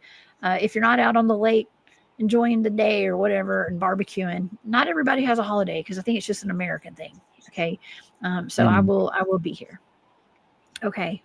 Thank you, Ascena Phoenix. Says, Jess, that's because most of us in the chat are good cryptids who support you wholeheartedly. Thank you so much, Ascena Phoenix. I do have werewolves and aliens and reptilians in the chat right now, for sure. And a hillbilly. Yeah, fluffy and what? hillbilly. And a fluffy hillbilly on the screen. I'm just kidding. I know. Oh man. Yes, we do not discriminate over here on my channel. We've got everybody. We have a very diverse crowd here. And yeah. And S Walkers, Machete says. S Walkers. We have those too. Oh man. Well, everybody, I would say have a good night, but we have a lot of people. We've got, I think Carrie-Ann she said it's 3 p.m. where she lives. She says she's in the future. So have a wonderful afternoon, a wonderful morning, a wonderful night. Sweet dreams to all of my East Coast friends. And y'all please come back and see me on Monday. And we have another full week of shows coming up. And I'm going to get some rest. Okay, I'm going to get some rest tonight and tomorrow. And everybody, please be safe out there, especially if you go to Lake Lanier, that cursed lake. Just don't get in the water if you go there. I'm just saying. But otherwise, stay safe out there. Don't live in fear. And I hope you guys all enjoyed the show. We did cover Oklahoma, dogmen, were-hyenas, and other cryptids, a giant finger, a dragon, and what else? I can't remember. Oh, and the little person in the picture. Jam-packed show tonight, y'all. Thanks again, Eric. You guys have a great night, and I will see you guys back here on Monday. All right, y'all. Bye. Bye, Eric.